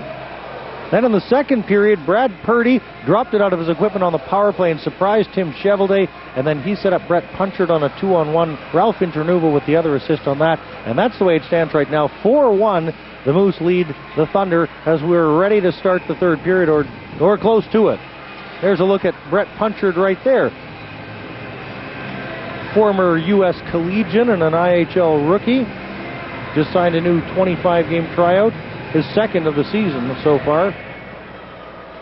He knew what to do with that feed from Purdy, who's making a bid for a game start with a goal and assist. Freddie Brathwaite has to warrant some consideration as we get set for period number 3. And Vegas will dump it in from the get-go. Manitoba takes a 4-1 lead to this period. Here's Rick Girard. He's got 2-on-2 with Greg Pankowitz. However, they get their signals crossed. Scott Arneal jumps up to help out. He gets squished along the boards along with the linesman. And Ken Quinney looking for an outlet pass. That didn't work. Brathwaite around on the boards. He tries to clear the zone and does.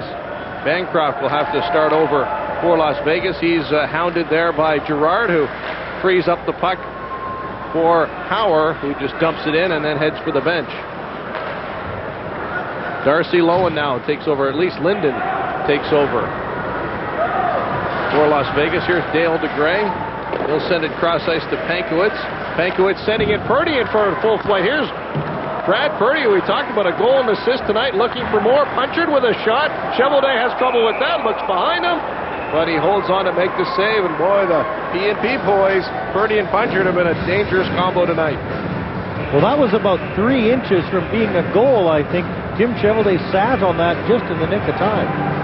And we were talking about Punchard before. He wasn't even in the lineup on Tuesday night. He's kind of been in and out a little bit lately. Randy Carlisle with some decisions to make on whether to ice a tough lineup or a skilled lineup or a fast lineup or a checking lineup. And Punchard's been kind of in and out, not having yet found his niche, I think, with a proper line combination. He's looked right at home on that line tonight, though. He sure has tonight. McCleary changed, throwing it around the net. Penalty call coming up here. Slashing.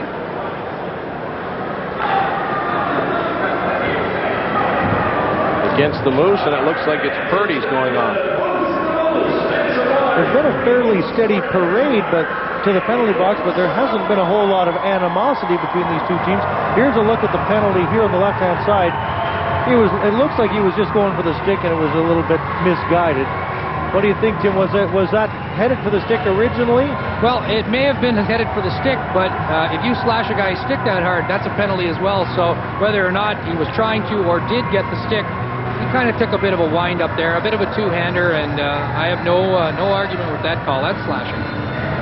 The Moose killed off a big two-man advantage late in the second period. They'll send out Christie with Arneal, Stewart, and DeGray to try and kill this one off.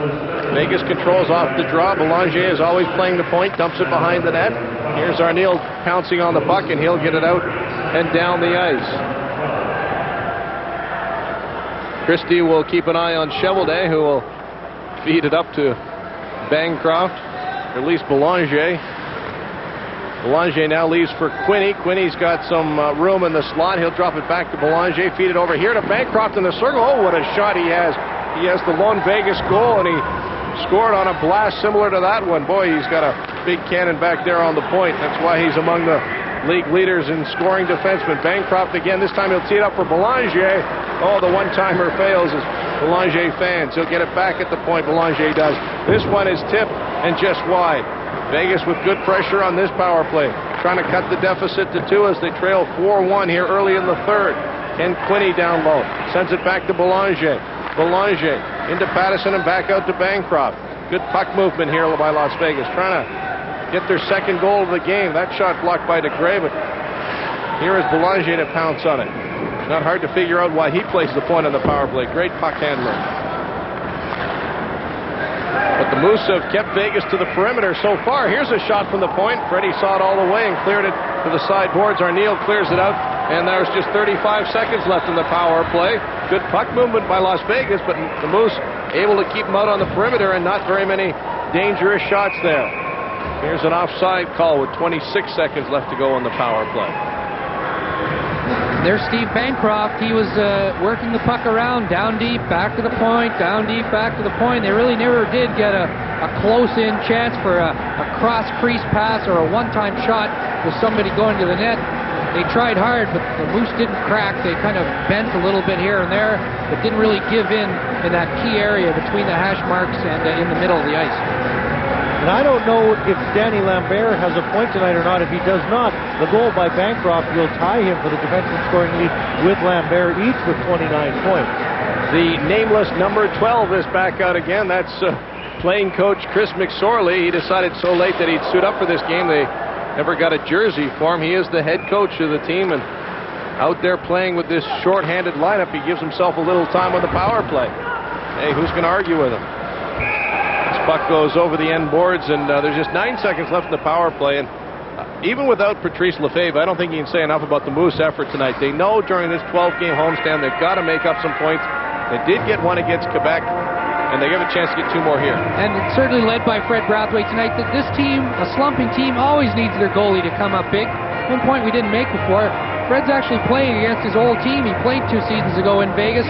Probably not a lot of these guys, but certainly the coach and the manager were his bosses 2 years ago in Vegas. I think that's a little extra incentive for Freddie, because basically last year they just let him go.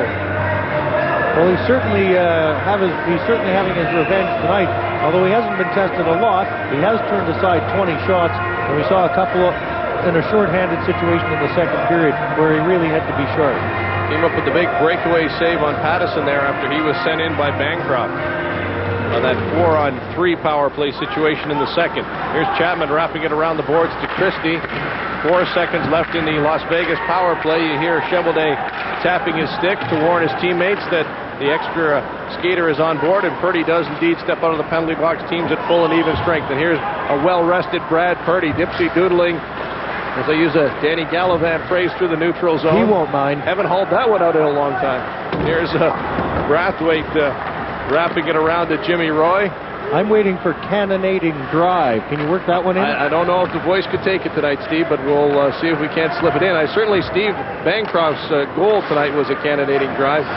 Here's Roy to the line.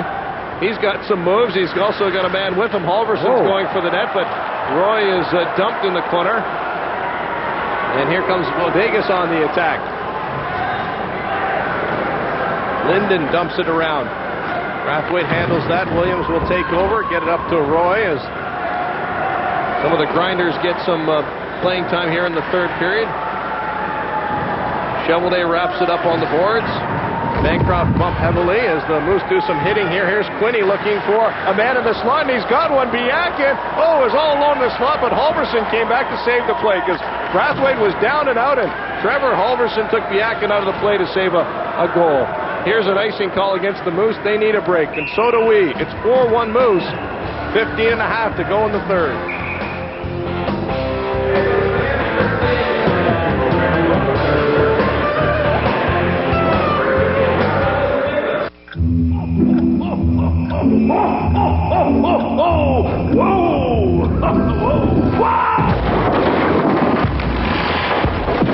Know someone who could use a nice home improvement gift?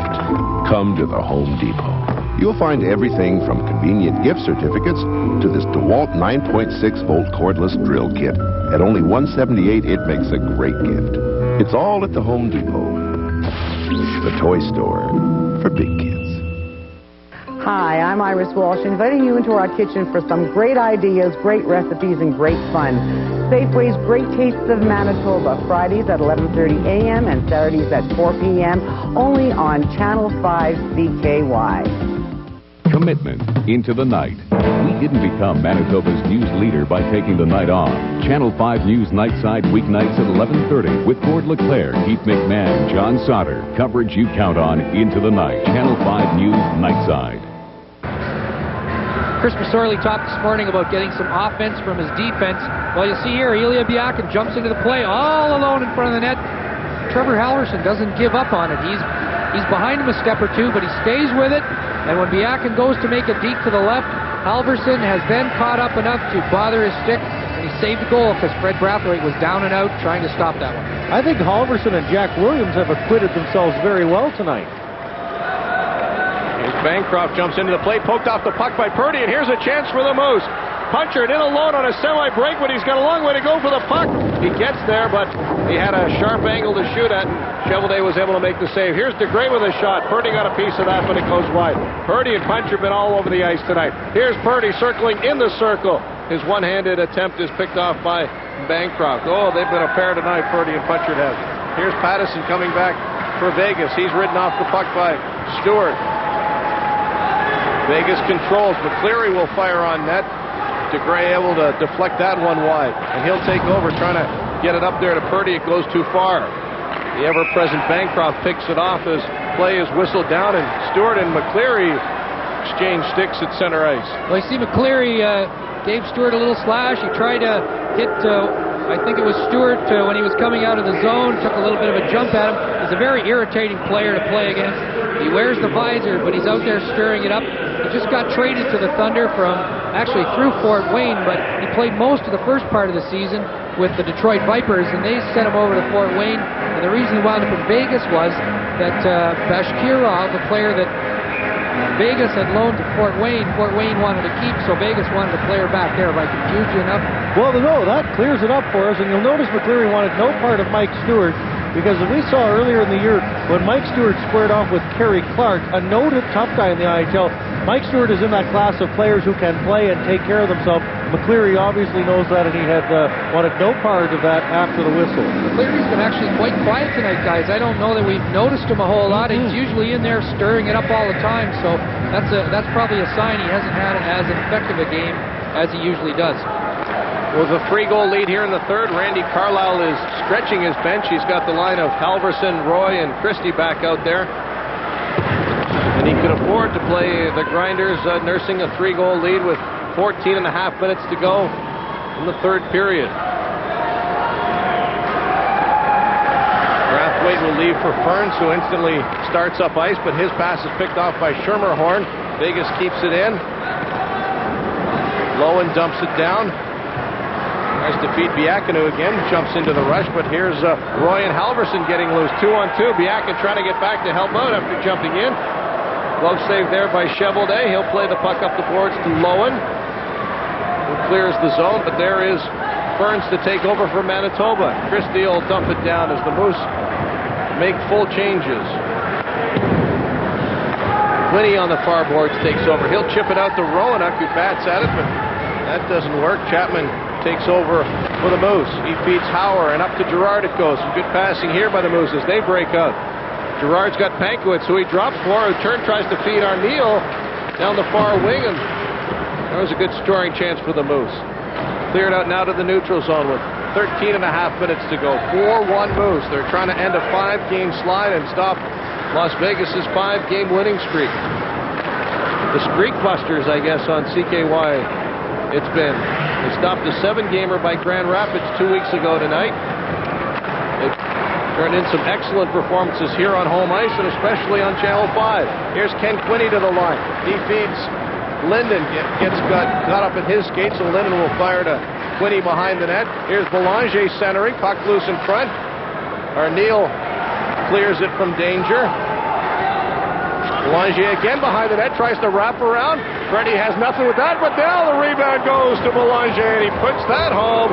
Jesse Belanger, a persistent effort, misses on the wraparound, but puts in his rebound. That cuts the Moose deficit to 4-2. You know, the Moose don't look entirely lethargic, but they aren't, right on the edge here with their effort in this period. They've had some chances, but just a little bit of loose play there. Gerard gets caught behind the net, and he lets Belanger get about a stick length away from him when he had him almost tied up right there. And now he gets away from him. He just stops skating for a second. Belanger gets some room, and he's pretty dangerous around the net. It was a great shot. It sure was. Perfect shot.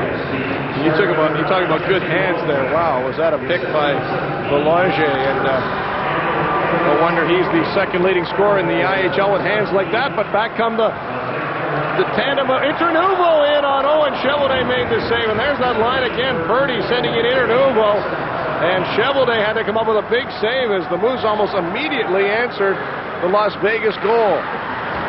Boy, that line of Internuvo, Purdy, and Punchards in the best trio tonight. And here's Internuvo leaving for the trailer Punchards. He's got Purdy over there. Oh, and Bancroft makes a great stick save to intercept that pass because Purdy was sitting on the doorstep.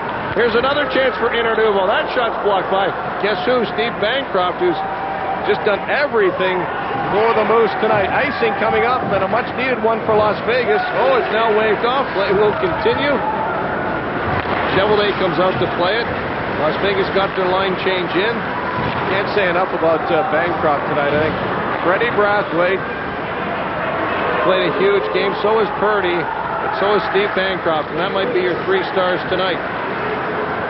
So I may be jumping the gun for you, Tim Campbell, but boy, those 3 have played strong. Here's Jimmy Roy with a chance. Boy, he's been around the net tonight. He's a feisty one. He's still got it. Look at the moves here by Roy. Throws a backhand on net. He may not be the most skilled player, but boy, he gives everything he's got. We even talked about his fighting. He may not be the best fighter, but I'll tell you, he'll give you everything he's got in any department you ask him to play. 7 fighting majors this year, Keith. I'm not sure how many of them he's won, but he certainly showed up for all of them. Here's Arneal at the line as we get a long stretch without a Wesley here. Schermerhorn dumps it in. Roanoke will give chase. Roanoke looking for someone to center in front, rolls it through the crease. Puck still loose. They jam away. Freddie will freeze it for a whistle. Oh, 10:45 to go. Third period. Moose clinging to a 4-2 lead.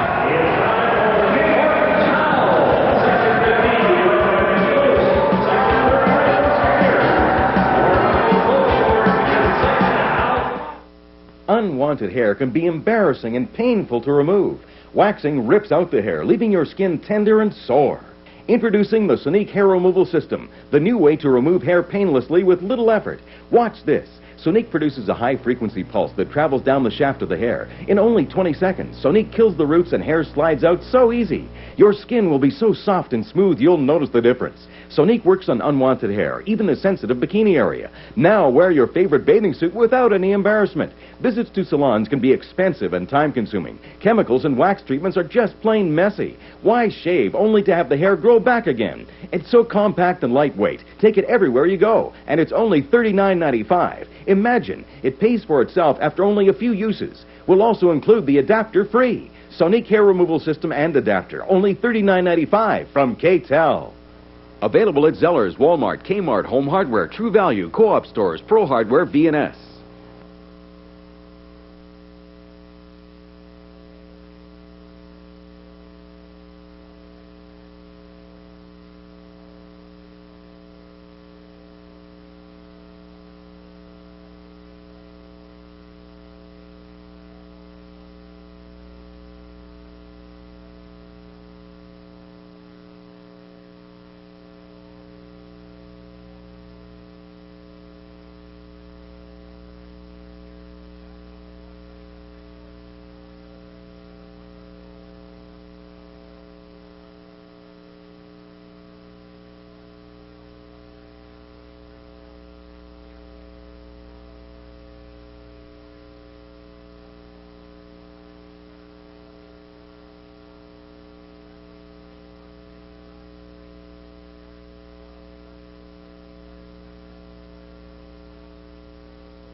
And the Thunder have definitely picked up the play and applied the pressure here, and the Moose maybe a little tight in the late stages here, trying to nurse home a 4-2 advantage.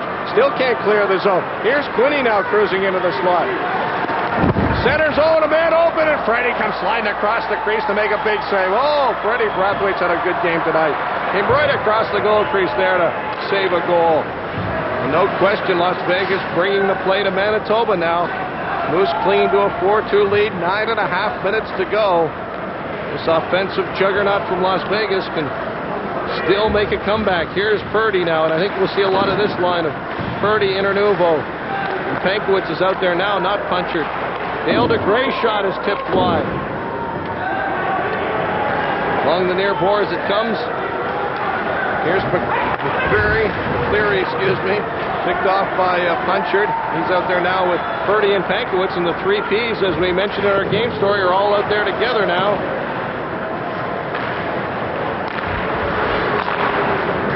Cleary sends one over the end boards. It stays in play.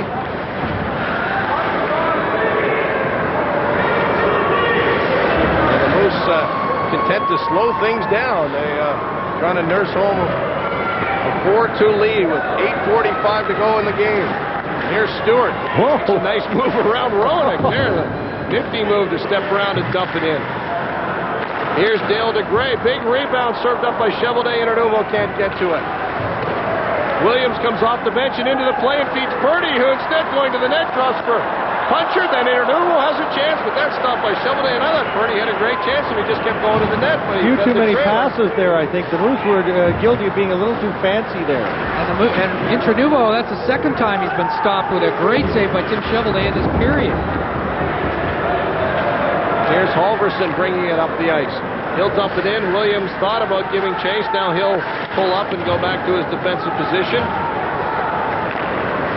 Vegas clears the zone. Roenick waits for it, gives it back to Biakin, who will flip it into the Moose end, hit a Moose player, so icing called off. Jimmy Roy tips it out. 7:45 left to go, third period. Moose clean to a 4-2 lead. They've dominated this game through the first 40 minutes, but Vegas has certainly applied the pressure in this final frame.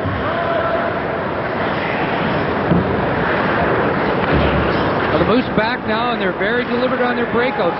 They're not taking any chances. Go behind the net, set up the planned play from practice.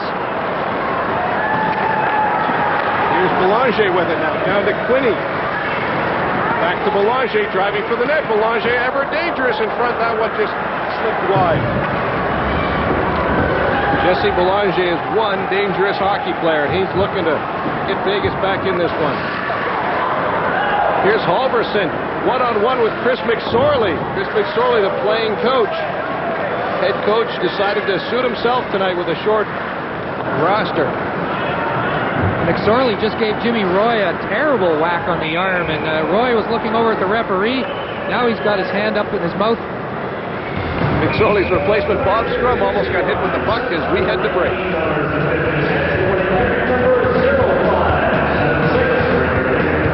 Hi, folks. My name is Gary McDonald from Eastwood Jeep Eagle. Why pay $400, $500 a month to drive a vehicle that you can drive for $273 a month and no money down at Eastwood? Look at what you get, folks. We got the best selection of sport utilities, 4x4s, trucks, cars of all makes. And, folks, undoubtedly, we got the best financing in town.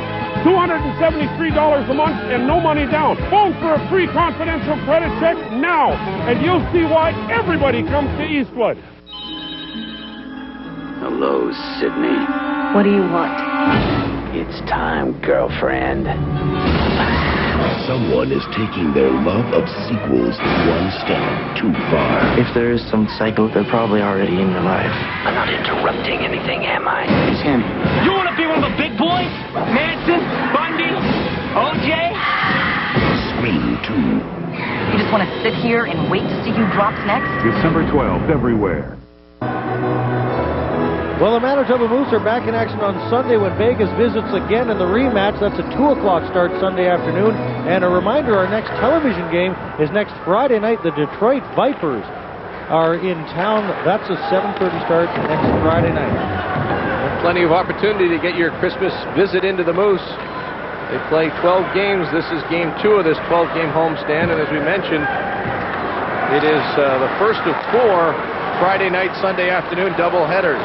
Detroit follows, then Chicago, and then Milwaukee to round out the month. And here's Michael Stewart winding it up for the Moose. He'll leave it there for Brad Purdy, who's always a threat with his wheels, but he's knocked off the puck here. And Dale DeGray will have to start over for the Moose. But from behind, he gets a lead pass to Internuvo. Internuvo, one-on-one with Jurkovic, pulls up, takes a shot, and it goes over the end boards. Well, the Moose got a good break out there because the Las Vegas Thunder decided there's no point sitting back and trying to trap or wait for the Moose to come out. They decided to attack on the forecheck, and when they did, they tried to hold the blue line, and that got Internuvo loose on the right wing. DeGray made a very alert play, came out the left side of the net, and got the puck up the ice directly. A very smart play by the Moose to avoid that pressure, or attempted pressure, by the Thunder. And a very happy fan who obviously came up with the puck, and he caught it safely. It looks like it might have just skimmed his head, but he's pretty happy about it. So they're he looking escaped unscathed. They're looking up at the sign up there behind them in the end section. It probably bounced off the sign and conked them on the noggin. 6 minutes to go, third period. Moose clinging to a 4-2 lead. They send out the unit of Christie, Roy, and Halverson. Grinders, the checking line, trying to wear down and nurse this game home.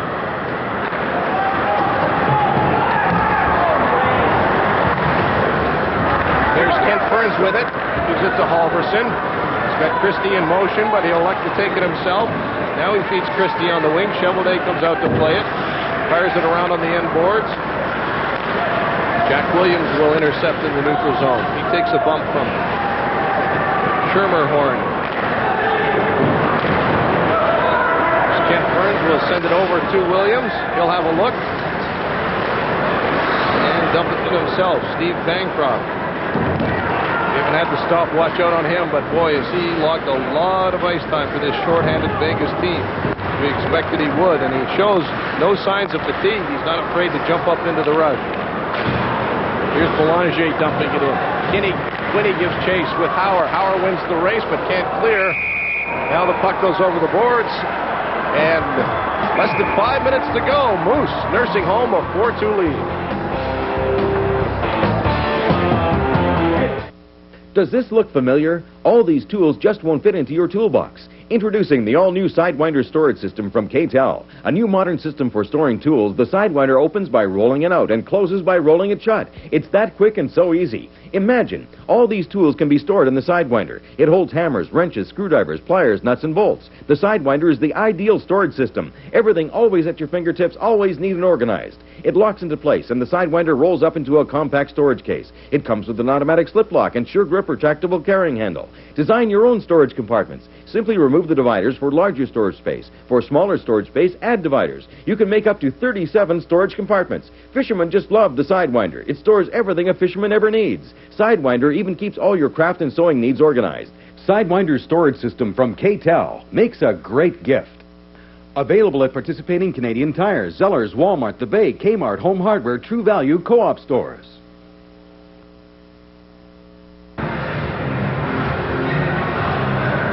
All right, the final, maybe one of the final timeouts for the Moose as they try and kill off the final 5 minutes of this hockey game. They're nursing home a 4-2 lead. And a few players in Shark jerseys out here tonight. I know they were getting into the YMCA earlier tonight.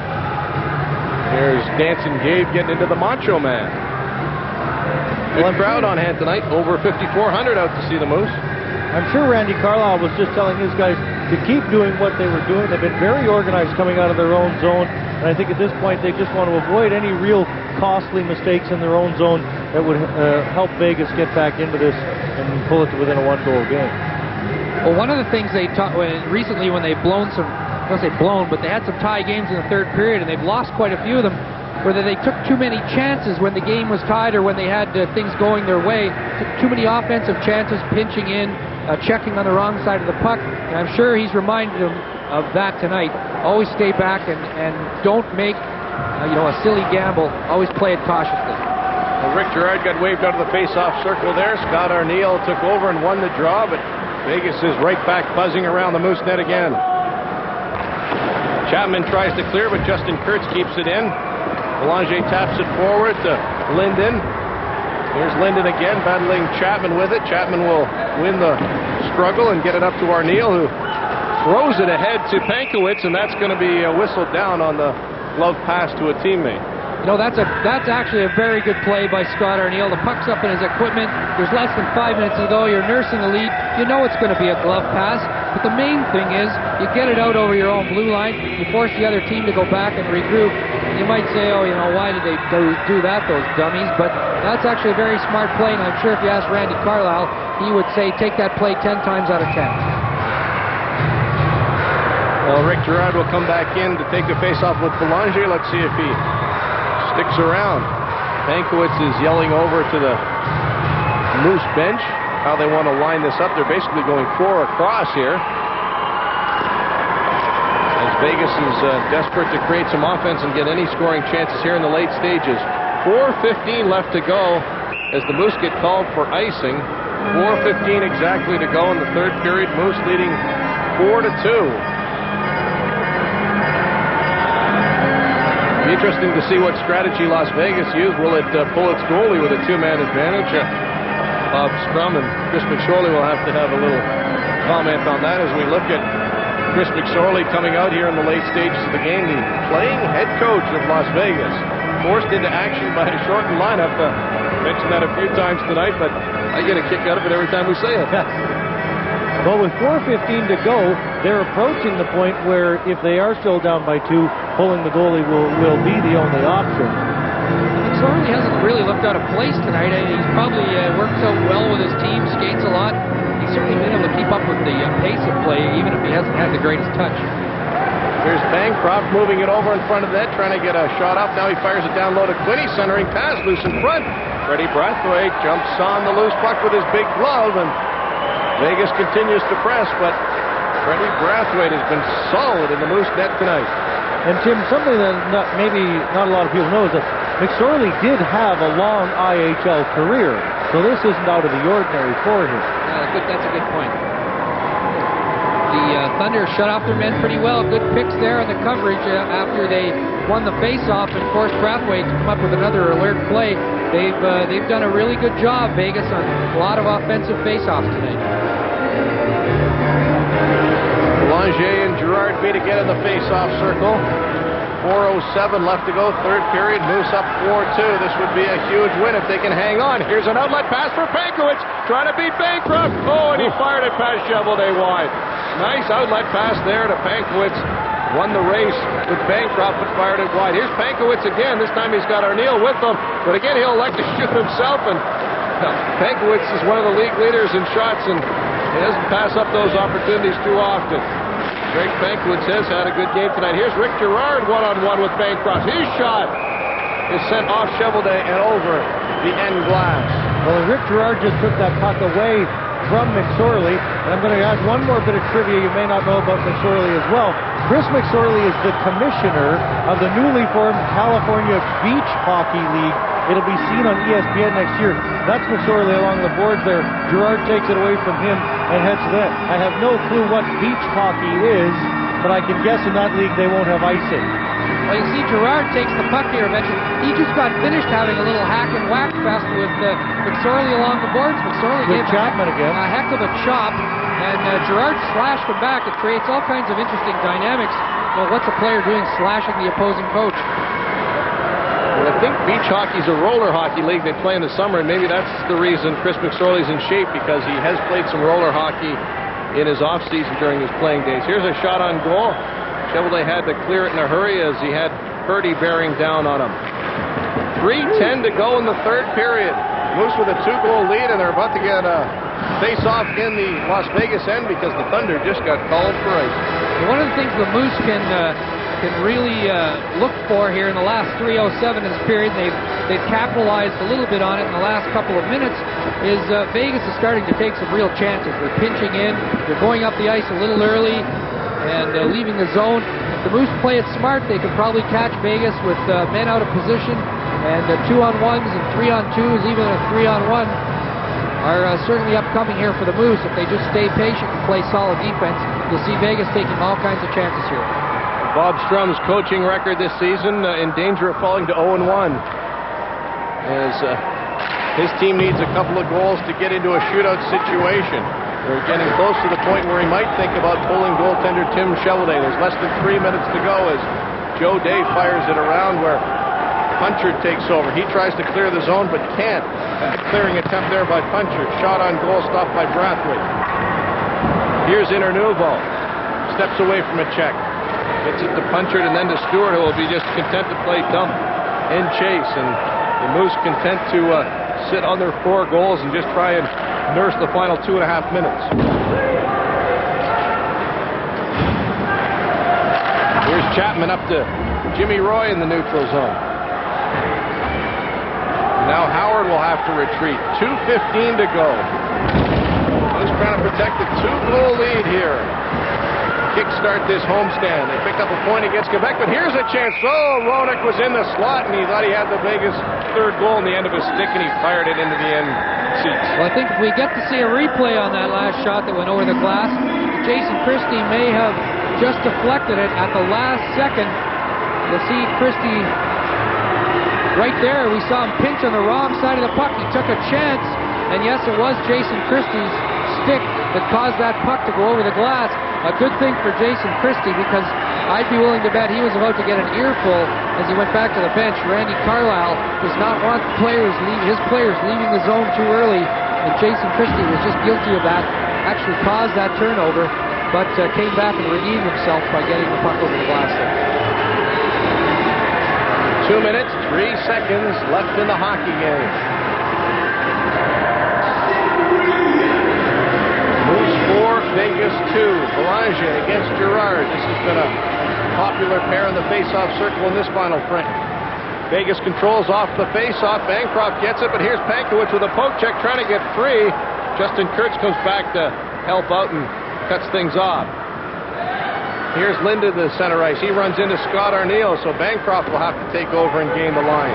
His poke check by Chapman to Pankowitz, who sends away Arneal. Arneal's in no hurry. He's more interested in killing time than creating another scoring chance. Chapman will fire it to the open side where Howard will give it to Pankowitz, and the Moose content just to control the puck and kill time. They are not really thinking about mounting an offensive attack. They're just trying to kill off the final minute and 20 seconds as they lead 4-2. Here's Roenick gaining the line for Las Vegas. He's taken into the boards by Stewart. Roenick still there with Stewart. Tries a centering pass. Quinney gets a stick on it but can't get a shot off. Down low it goes to Belanger. Here's a centering pass to Roenick. Roenick went into the post. Oh, is he desperately trying hard for a 3rd goal. Less than a minute to go as Purdy comes over with Pankowitz. Cross ice, Pankowitz shoots, gets a shot off, but it never did get on net. 47 seconds left in the hockey game. We look back at Tim Cheveldae. Will he head to the bench? Vegas gains the zone. Cheveldae stays in his net with a 2-goal differential. Maybe he'll stay there. Well, Bob Strum waved him back, but on that earlier pressure with about 1:20 to go, Bob Strum wasn't even looking for his goalie to come out. They were content to hope for the 1st goal before they do anything. Cheveldae got as far as his blue line. This time he'll let an icing call go. And a good play by Cheveldae there. Actually saw Freddie Brathwaite go for the long shot. He saw it was going wide to his right, and he let it go all the way for the icing call. Last televised game we saw a Freddie Brathwaite icing call nearly cost the Moose a point. Here with a 2-goal differential, they look like they're in good shape, but and here's Brathwaite. We're going to have a quick look at the dump in. He gets it, and he knows the Vegas Thunder are thinking about getting Cheveldae to the bench. The shot is a little off to the left. I guess the out turn there got off track a little bit. And Cheveldae, you can see him well over halfway to the blue line. He made sure it was going wide, but he let it go for the icing call.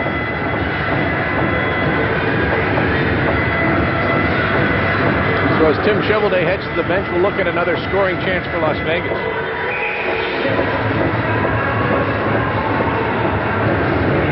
I think that was Jesse. Oh, no, that was Roenick. That's Trevor Roenick. going. That's what you call going to the net. Took his shot. Brathwaite made the save. He kept right on going, and he kind of, he nearly impaled himself on the crossbar there, and went flying into the end boards. He got up right away, though. He wasn't hurt. Not only was he going for the net, he almost went right through it.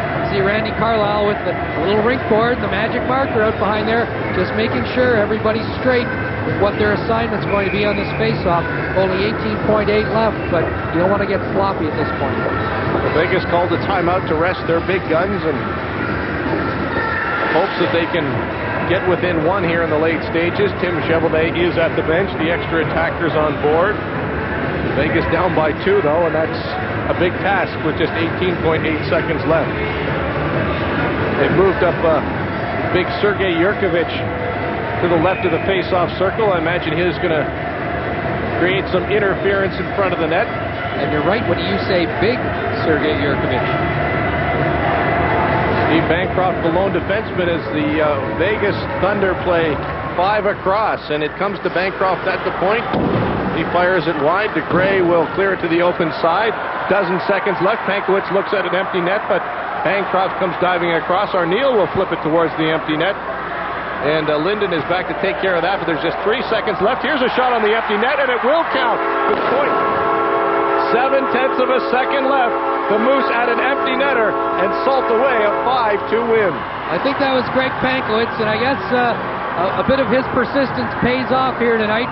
He did rush the puck out of the zone there, get it to safety, and he took advantage of that turnover, threw it at the net, and I think all the Vegas players were probably either looking up the ice or looking where the exit was, because we were in the last 5 seconds, and the game was clearly over.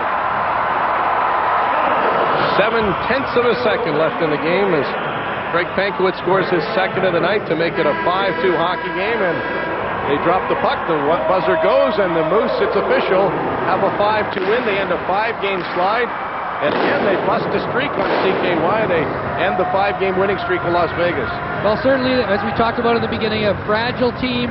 Did a lot of things right tonight, played a more consistent game, certainly far more consistent than they did at any time during that winless streak.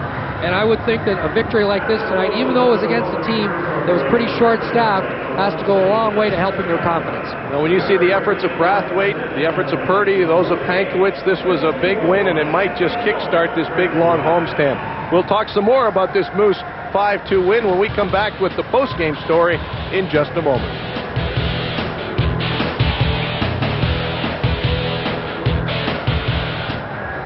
The Channel 5 Viewers Club and Brannigan's, giving you fresh food peppered with good times. Present your Viewers Club card at any Brannigan's location and receive 20% off entrees over $10 after 5 p.m. Join the Viewers Club and start saving today. Does your neck and back ache? Does your body feel tired and sore?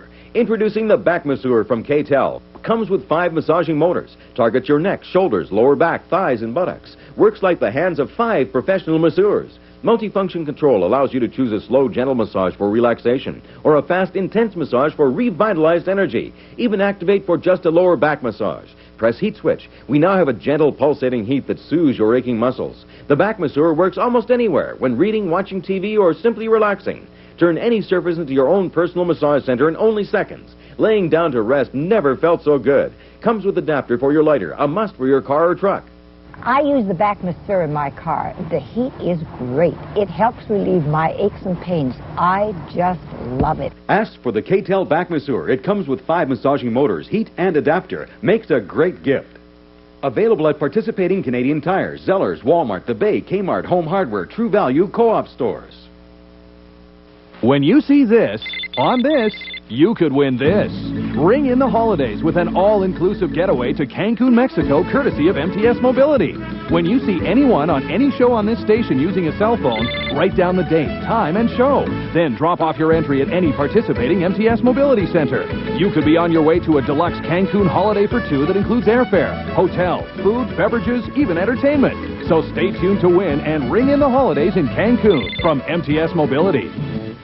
For Canada's national women's hockey team, the trail to Japan goes through Winnipeg Saturday, December 6th, 7:30 p.m. at the Winnipeg Arena. It's Team Canada versus Team USA.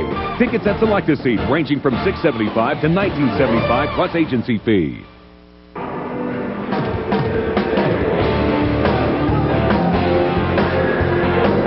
Well, here's our game story from the Winnipeg Arena. It all started with an unassisted effort by Greg Pankowitz, and what an effort it was for his 14th of the season. Rick Girard then pumped home a pass from Scott Arneal to stake the Moose to a 2-0 lead before Steve Bancroft scored on a rocket from the top of the face-off circle. That's the way it looked after one period of play. The Moose scored twice in the second period, thanks in large part to Brad Purdy, who scored his 12th of the game. That was on the power play from Ferns and DeGray at 3:18, and then his sidekick tonight, Brett Punchard, took a pass from Purdy on a 2-on-1. Ralph Internuvo had the other assist. That was Punchard's 5th of the year. Then in the third period, things got interesting.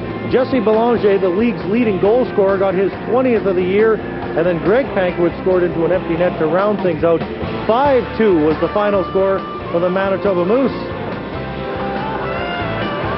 30-26 in favor of the Moose were the shots on goal, or pardon me, in favor of Las Vegas. Now let's take a look at our three-star standings tonight, done by committee up in the booth. Here are our 3 stars. The third star of the night from the Las Vegas Thunder. He logged a ton of ice. I think he was off for about 5 minutes. Steve Bancroft also had a goal, played a tremendous game for the visiting Thunder in a losing cause. The number 2 star, and deservedly so, with 24 saves, Fred Brathwaite, solid all night. And the number 1 star, who scored and had an assist, Brad Purdy. He has 13 points in his last 12 games, and this is him with an assist on the 3rd goal of the night. This is a really nice 2-on-1. This is the way it's supposed to be done. Purdy with the puck, sees Punchard in the open, nice flat pass. There it is, past Tim Chevelday. Huge goal. Here's the 3-star standings now. Brad Purdy, by virtue of his first start tonight, 19 points in the standings. Greg Pankowitz with 11. Kent Ferns is 3rd. Ralph Internuvo and Scott Arneal round out the top 5 in the 3-star standings. So 5-2, the Manitoba Moose win over the Las Vegas Thunder. Randy Gillen went by me just a few moments ago, and he said to me, 1-0, and indeed he is. He is perfect as an assistant coach. Randy Gillen, of course, retiring earlier in the day and taking a position as an assistant coach of the Manitoba Moose, and what a move it was as the Moose end a 5-game winless skid with a 5-2 win. Las Vegas, incidentally, losing after 5 consecutive wins. Now with more, let's go upstairs and rejoin Keith and Tim.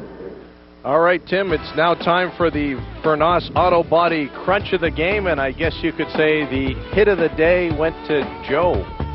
Well, Joe Day, the Las Vegas Thunder, was back in the first period, but just a good example of the aggressive forechecking of the Las Vegas Thunder, and he puts the body and the knee and the boot into Brad Purdy. Hey, there's our first star. He's at the center of everything tonight.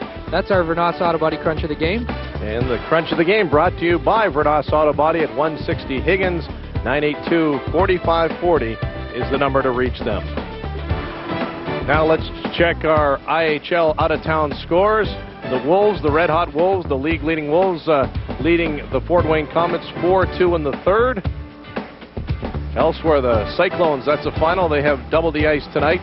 Cincinnati over Indianapolis 6-3. The Ice Dogs go to a shootout and win 3-2 over the Houston Aeros at the Summit in Houston. The San Antonio Dragons are leading the K-Wings 3-1, and of course that means the Moose win is awfully important because San Antonio's trying to catch Manitoba for that last playoff spot, so they lead the K-Wings 3-1 in the 3rd. It's the Grizzlies and Admirals tied at 3 in the 3rd, 3-3 between Milwaukee and Utah. Solar Bears have beaten the Grand Rapids Griffins 5-3. I expect before another sellout crowd in Grand Rapids. And how about the Rafale coming off a win here in Winnipeg, are leading Kansas City 5-2. And finally, the final tonight. We'll have some final thoughts on this 5-2 Moose win when we come back.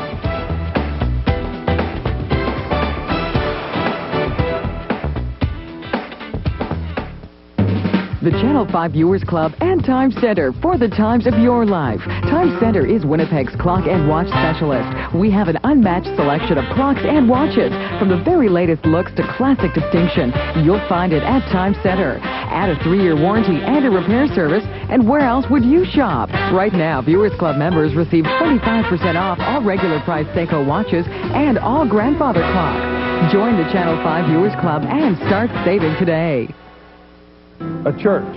Is it bricks and mortar? Is it an organization? or is it people? What is it? For me, it's people. People who have learned the difference between religion and relationship. See, religion is what we do for God. Relationship is what He does in us. Yes, I believe the church has something to say. Calvary Temple, for you and your family. Does this look familiar? All these tools just won't fit into your toolbox. Introducing the all-new Sidewinder storage system from K-Tel. A new modern system for storing tools. The Sidewinder opens by rolling it out and closes by rolling it shut. It's that quick and so easy. Imagine, all these tools can be stored in the Sidewinder. It holds hammers, wrenches, screwdrivers, pliers, nuts, and bolts. The Sidewinder is the ideal storage system. Everything always at your fingertips, always neat and organized. It locks into place, and the Sidewinder rolls up into a compact storage case. It comes with an automatic slip lock and sure grip retractable carrying handle. Design your own storage compartments. Simply remove the dividers for larger storage space. For smaller storage space, add dividers. You can make up to 37 storage compartments. Fishermen just love the Sidewinder. It stores everything a fisherman ever needs. Sidewinder even keeps all your craft and sewing needs organized. Sidewinder storage system from K-Tel makes a great gift. Available at participating Canadian Tire, Zellers, Walmart, The Bay, Kmart, Home Hardware, True Value, Co-op stores.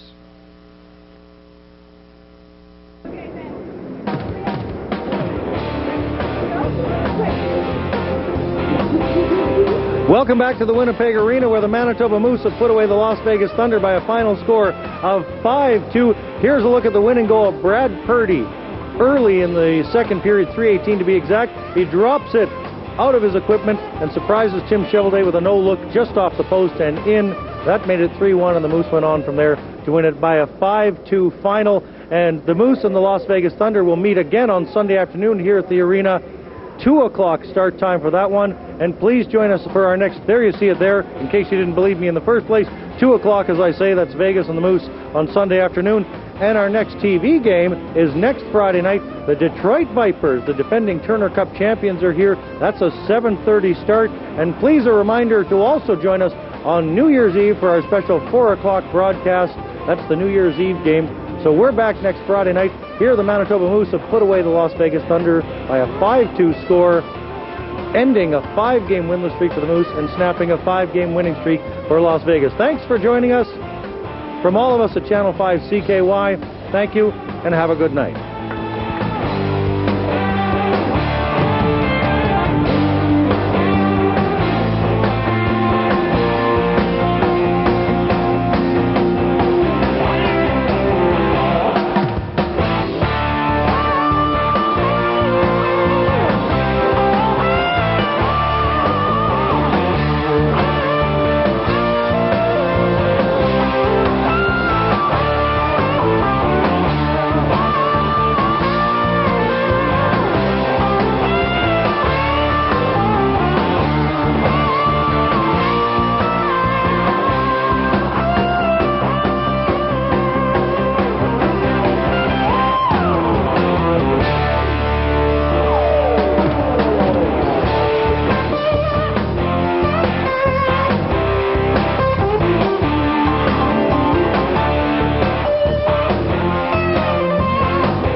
Behold Emily Carr, painter.